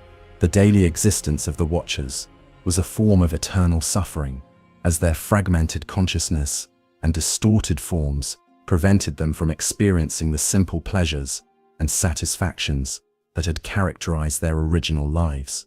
They retained enough memory of their former existence to understand what they had lost, but they were unable to return to their original state or to achieve the peace of complete transformation. This eternal suffering served as both punishment for their civilization's cosmic overreach and motivation for their guardian activities. The Watchers understood that their fate served as a warning about the dangers of uncontrolled cosmic manipulation, and they worked to prevent others from repeating the mistakes that had led to their transformation. The knowledge possessed by the Watchers represented one of the most valuable and dangerous resources remaining from Pthumerian civilization. Their fragmented consciousness contained memories and insights that spanned the entire history of cosmic development, including information about techniques and principles that had been lost when the formal archives were destroyed. However, accessing this knowledge required establishing communication with beings whose consciousness operated according to principles that were fundamentally alien to normal mortal awareness. Successful communication with the Watchers required not only courage and persistence, but also sufficient cosmic awareness to understand their fragmented responses and piece together coherent information from contradictory or incomplete statements. Visitors who attempted to communicate with the Watchers without proper preparation risked being overwhelmed by the chaotic nature of their consciousness or being driven insane by exposure to knowledge that their minds were not equipped to process. The most successful interactions with the Watchers typically occurred when visitors approached them with specific questions or objectives that matched the Watchers' specialized areas of knowledge and responsibility. The Scholar Watchers were most responsive to requests for information about historical events or cosmic principles, while the Artificer Watchers could provide guidance about the construction and use of cosmic devices. However, even successful communication with the Watchers carried risks, as the knowledge they provided often came with implicit or explicit warnings about the consequences of acting upon their information. The Watchers had learned through bitter experience that cosmic knowledge could be as dangerous as cosmic power, and they were reluctant to share information that might lead to repetitions of the catastrophes that had destroyed their civilization. Chapter 14: The Cosmic Mathematics. The advanced mathematical knowledge developed by Pthumerian civilization represented one of their most significant achievements and one of the primary sources of their ultimate downfall. The cosmic mathematics they discovered described relationships and principles that existed beyond the three-dimensional space familiar to ordinary consciousness, providing tools for understanding and manipulating the fundamental structure of reality itself. The development of cosmic mathematics began with the Pthumerians' observation that the geometric patterns visible in their underground realm seemed to follow principles that could not be explained using conventional mathematical systems. The natural formations in their caves and the architectural structures they created exhibited proportional relationships that suggested the influence of mathematical principles operating in spaces of higher dimensionality. The first Pthumerian mathematicians to explore these observations were scholars who had undergone sufficient cosmic transformation to perceive geometrical relationships that were invisible to ordinary consciousness. They could visualize structures that existed in 4, 5, or even higher numbers of dimensions, allowing them to develop mathematical descriptions of phenomena that had previously been incomprehensible. The foundation of cosmic mathematics was the principle that physical reality represented only one layer of a multidimensional structure that extended through multiple levels of existence. Each dimension in this structure was governed by its own set of mathematical relationships, but these relationships were interconnected through higher-order principles that could be understood only through cosmic awareness. The basic operations of cosmic mathematics involved manipulations of geometrical structures that existed in spaces of varying dimensionality. Addition and subtraction in cosmic mathematics required the consideration of how changes in one-dimensional layer would affect the structure of other layers, while multiplication and division involved the creation or destruction of dimensional connections that linked different levels of reality. The most advanced cosmic mathematical operations involved the transformation of structures from one-dimensional configuration to another, allowing the manipulation of physical objects through mathematical procedures rather than conventional mechanical means. These transformation operations were the theoretical foundation for many of the most impressive achievements of Pthumerian cosmic engineering. The notation systems developed for cosmic mathematics incorporated symbols and relationships that could only be fully understood by consciousness that had achieved cosmic integration. The symbols themselves were designed to trigger specific psychological states in readers who possessed the proper preparation, allowing the mathematical concepts to be communicated directly through consciousness rather than through conventional linguistic interpretation. The geometric constructions used in cosmic mathematics often required visualization abilities that exceeded the capacity of ordinary three-dimensional awareness. Pthumerian mathematicians learned to think in terms of hyperspatial relationships, considering how structures that appeared simple in three-dimensional projection might actually represent complex multi-dimensional configurations. One of the most important applications of cosmic mathematics was the calculation of dimensional stability factors that determined whether particular cosmic manipulations could be performed safely. These calculations required the consideration of how proposed changes would affect the structural integrity of reality across multiple dimensional layers, predicting whether specific cosmic operations would remain stable or trigger catastrophic chain reactions.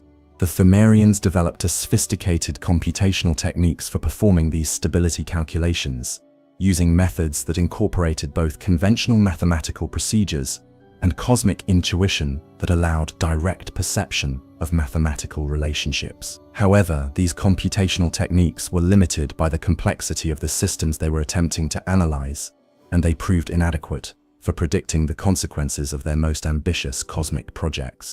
The mathematical principles that governed cosmic transformation were among the most complex and dangerous aspects of Pthumerian cosmic science. These principles described how consciousness and physical form could be modified through the application of specific mathematical transformations, but they also revealed the fundamental limitations that prevented unlimited cosmic integration. The transformation mathematics showed that consciousness existed as a multi-dimensional structure that could be modified through careful mathematical manipulation, but that excessive modification would result in the loss of essential characteristics that defined individual identity. The mathematics provided methods for calculating the optimal rate and scope of transformation for different types of consciousness, but it also revealed that some forms of cosmic integration were fundamentally incompatible with continued existence as recognizable conscious beings.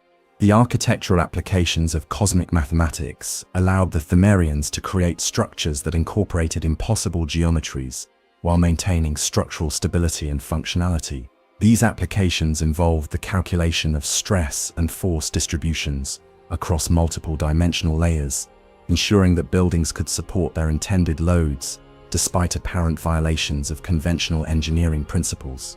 The cosmic mathematical principles that governed the construction of the Chalice dungeons were particularly sophisticated, as these structures needed to exist partially outside normal space while remaining accessible to beings operating within conventional three-dimensional reality. The mathematical descriptions of these hybrid dimensional structures required computational techniques that pushed the limits of Pthumerian mathematical capabilities. The temporal applications of cosmic mathematics provided methods for understanding and manipulating the flow of time within localized regions of space. These applications allowed the Pthumerians to create areas where time moved at different rates, or where past and future events could be observed directly. However, the temporal mathematics also revealed that large-scale temporal manipulation could create paradoxes and instabilities that threatened the coherence of reality itself. The biological applications of cosmic mathematics described how living organisms could be modified through the application of mathematical transformations that affected the fundamental structures of life. These applications provided the theoretical foundation for the old blood preparation techniques and the controlled transformation programs that shaped Pthumerian society. However, the biological mathematics also revealed the dangers inherent in excessive biological modification. The calculations showed that living organisms possessed mathematical structures that defined their essential nature, and that modifications beyond certain thresholds would result in the destruction of the characteristics that made them recognizable as the original life forms. The cosmic communication mathematics provided methods for establishing contact with entities that existed in different dimensional configurations. These mathematical techniques allowed the translation of concepts and information between consciousness operating according to different dimensional principles, making possible the communication systems that connected the Pthumerians with the Great Ones. The communication mathematics were essential for the cosmic communion processes that provided access to knowledge and guidance from cosmic entities.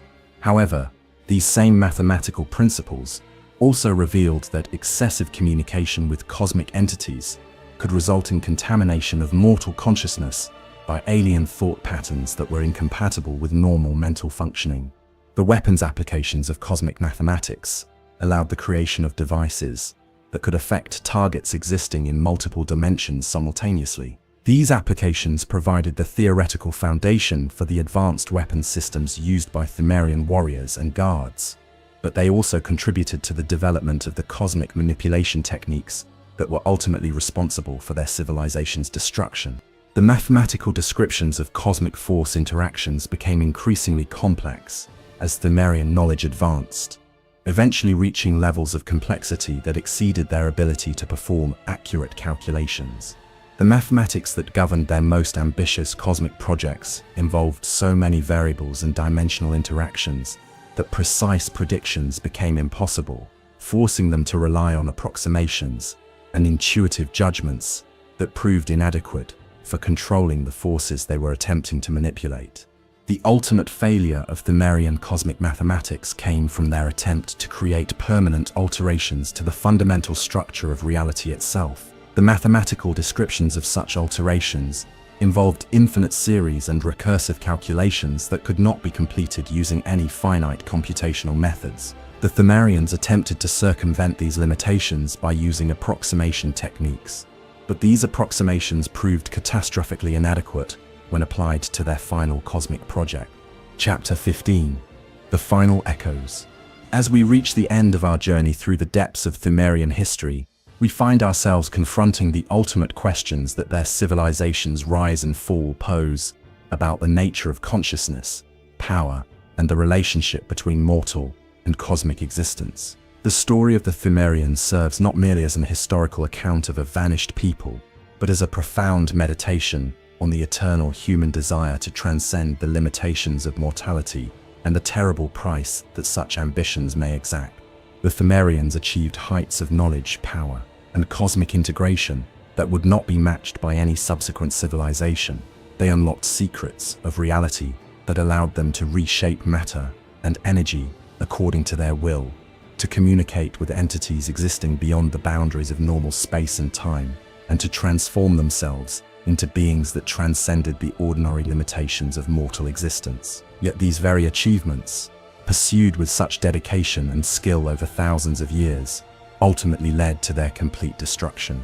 The tragedy of Pthumerian civilization lies not in any fundamental flaw in their character or approach, but in the inherent contradictions that exist between mortal consciousness and cosmic awareness. The qualities that make mortal consciousness valuable, its creativity, passion, individuality, and connection to physical reality, are precisely those qualities that are threatened by extensive cosmic integration. The pursuit of cosmic transcendence necessarily involves the gradual abandonment of the characteristics that define humanity.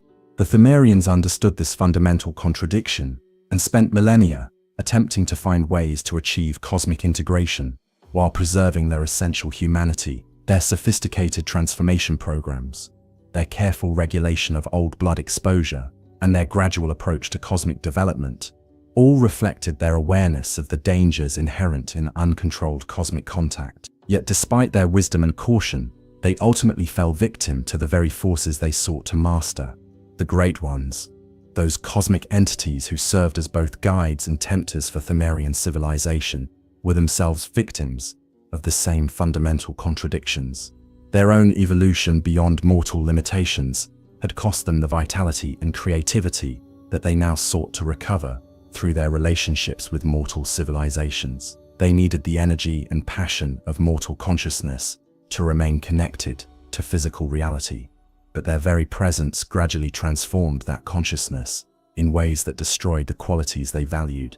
The relationship between the Pthumerians and the Great Ones thus became a cosmic tragedy in which both parties pursued goals that were ultimately incompatible with their own long-term survival and happiness. The mortals sought power and knowledge that would transform them beyond mortality, while the cosmic beings sought to recover the mortal characteristics they had lost through their own cosmic evolution. Neither could achieve their goals without destroying the foundation upon which their relationship was based.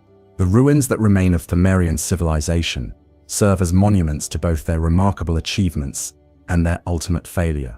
The Chalice dungeons preserve examples of their architectural and engineering prowess, while the Watchers provide living testimony to the consequences of uncontrolled cosmic transformation. The knowledge that survived their fall has become a source of both power and temptation for subsequent civilizations, offering the possibility of achieving cosmic integration while warning of the dangers that such achievements entail. The rediscovery of Pthumerian ruins by the scholars of Burgund College marked the beginning of a new cycle in the eternal pattern of cosmic contact and transformation. The surface civilization that built Yharnam above the Pthumerian ruins would follow a similar path of discovery, experimentation, integration, expansion, overreach, and collapse. The specific details would differ, but the fundamental pattern would remain the same. The establishment of the healing church and the development of blood ministration techniques represented the beginning of humanity's own attempt to achieve controlled cosmic integration. Like the Pthumerians before them, the surface dwellers would initially achieve remarkable success through careful application of cosmic forces, healing diseases, and enhancing human capabilities in ways that seemed miraculous. However, the same forces that provided these benefits would gradually transform the population in ways that made them increasingly vulnerable to the chaotic aspects of cosmic influence.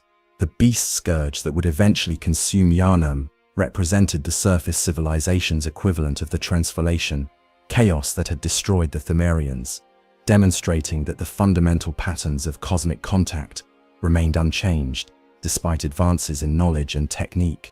The hunters who would emerge to combat the beast scourge were themselves products of cosmic transformation, enhanced beings who possessed capabilities that exceeded normal human limitations, while remaining vulnerable to the corrupting influences that had destroyed their predecessors. Their weapons, their techniques, and their ultimate fate would all reflect the continuing operation of the cosmic forces that had shaped Pthumerian civilization thousands of years earlier. The story of the Pthumerians thus serves as both prelude and prophecy for the events that would unfold in the city built above their ruins. Their achievements demonstrate the remarkable heights that can be reached through cosmic integration, while their destruction provides warning of the inevitable consequences of pushing such integration beyond safe limits. Yet the Pthumerian legacy extends beyond mere warning and example. Their preserved knowledge and artifacts provide tools and insights that might allow future civilizations to achieve more stable forms of cosmic integration, to find better balance between mortal and cosmic elements, and perhaps to avoid the catastrophic failures that have characterized previous attempts at cosmic evolution. The mathematical principles they discovered remain valid descriptions of cosmic relationships, even though their application of these principles exceeded their ability to control the forces involved. The architectural techniques they developed continue to provide methods for creating structures that can safely channel cosmic energies, even though their most ambitious construction projects triggered dimensional instabilities. The biological transformation methods they perfected offer possibilities for controlled evolution that could enhance human capabilities without destroying essential human characteristics. The cosmic communication techniques they mastered provide means for establishing contact with cosmic entities while maintaining the psychological boundaries necessary for preserving individual identity.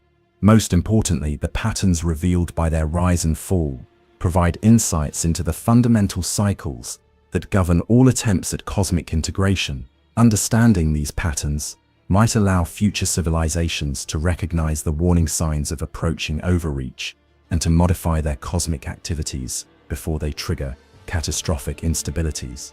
However, the psychological forces that drive civilizations toward cosmic overreach remain as powerful as ever. The temptations of cosmic power and knowledge create almost irresistible pressures to push beyond safe limits, while the gradual nature of cosmic transformation makes it difficult to recognize when dangerous thresholds are being approached. The wisdom needed to avoid the Pthumerian fate requires not only technical knowledge, but also the moral strength to accept limitations and resist the pursuit of ultimate transcendence.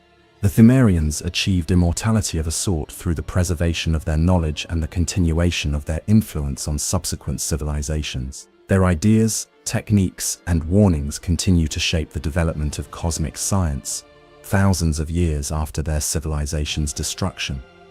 In this sense, they succeeded in transcending the limitations of mortality, though not in the manner they had originally intended.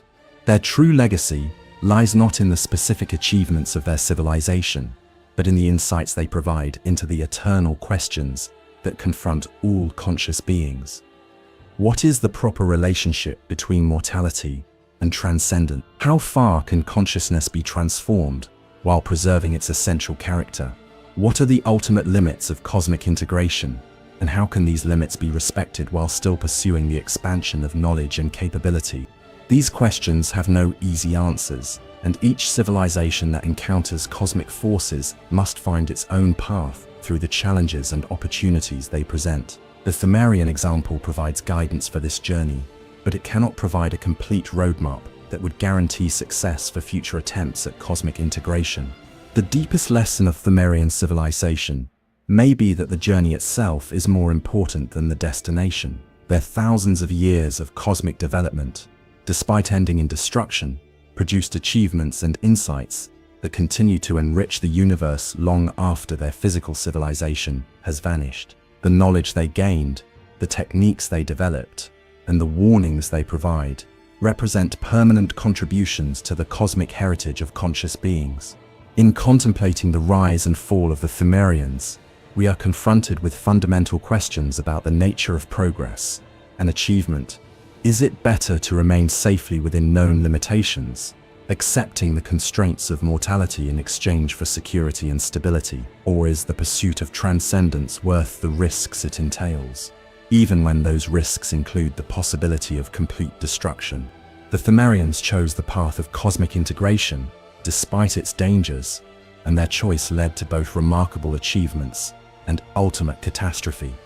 Whether their choice was wise or foolish depends upon how we weigh the value of their accomplishments against the cost of their destruction. Their legacy challenges us to consider what we are willing to sacrifice in pursuit of knowledge and power, and what limitations we are willing to accept in order to preserve what we value most. As we emerge from the depths of their ruined labyrinths and return to the surface world, we carry with us the echoes of their achievements and the warnings of their fate. The cosmic forces they discovered continue to flow through the foundations of reality, offering the same temptations and challenges to each generation of conscious beings who encounter them. The choice of how to respond to these forces remains ours, informed by the Pthumerian example, but not bound by their fate. Their story ends in darkness and chaos, but it also demonstrates the remarkable heights that consciousness can achieve when it dares to reach beyond the boundaries of the known. Whether future attempts at cosmic integration will achieve better balance between transcendence and preservation remains an open question, one that each civilization must answer for itself. In the silence of the deep chambers where Pthumerian civilization once flourished, their legacy endures as both invitation and warning. The cosmic forces they first texted wait patiently for the next civilization to discover them, offering the same promises of power and knowledge that once elevated and ultimately destroyed their underground kingdom. The cycle continues, eternal and inexorable, as consciousness seeks to transcend its limitations while struggling to preserve its essential nature. The Pthumerians achieved a form of immortality through their influence on the cosmic patterns that shape the development of all conscious beings. Their example will continue to guide and warn future civilizations until the end of time itself, ensuring that their remarkable journey from mortal limitations to cosmic transcendence and ultimate destruction serves as an eternal meditation on the deepest questions of existence. Their story is our story, repeated in endless variations across the cosmos, as consciousness everywhere faces the eternal choice between safety and transcendence, between acceptance and ambition, between the preservation of what is and the pursuit of what might be. In remembering the Pthumerians, we honor not only their achievements and their sacrifice, but also the fundamental drive toward knowledge and transcendence that defines the highest aspirations of conscious beings everywhere. Rest now, dear listeners, with the echoes of ancient wisdom flowing through your dreams, and remember that in seeking to understand the cosmos, we ultimately seek to understand ourselves.